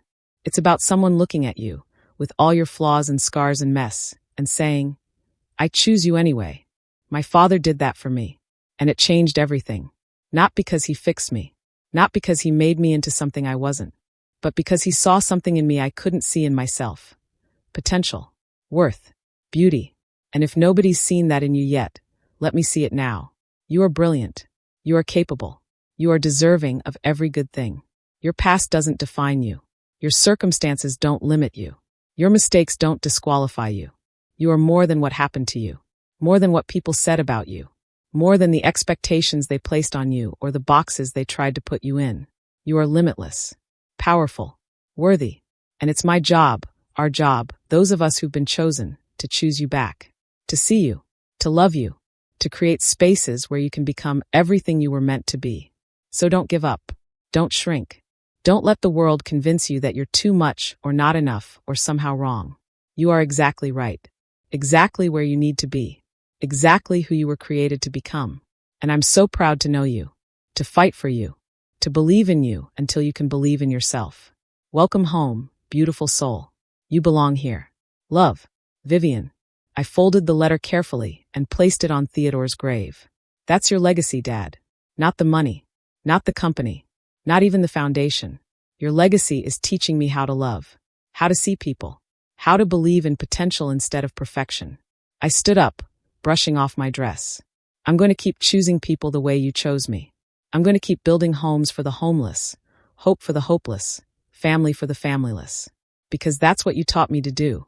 I kissed my fingers and pressed them to his headstone. Thank you for choosing me. Thank you for loving me. Thank you for showing me that grace isn't something we earn. It's something we become. As I walked back to my car, I felt lighter than I'd felt in years. Because I'd finally fully understood what Theodore had been trying to teach me all along. The point was never to prove I deserved his love.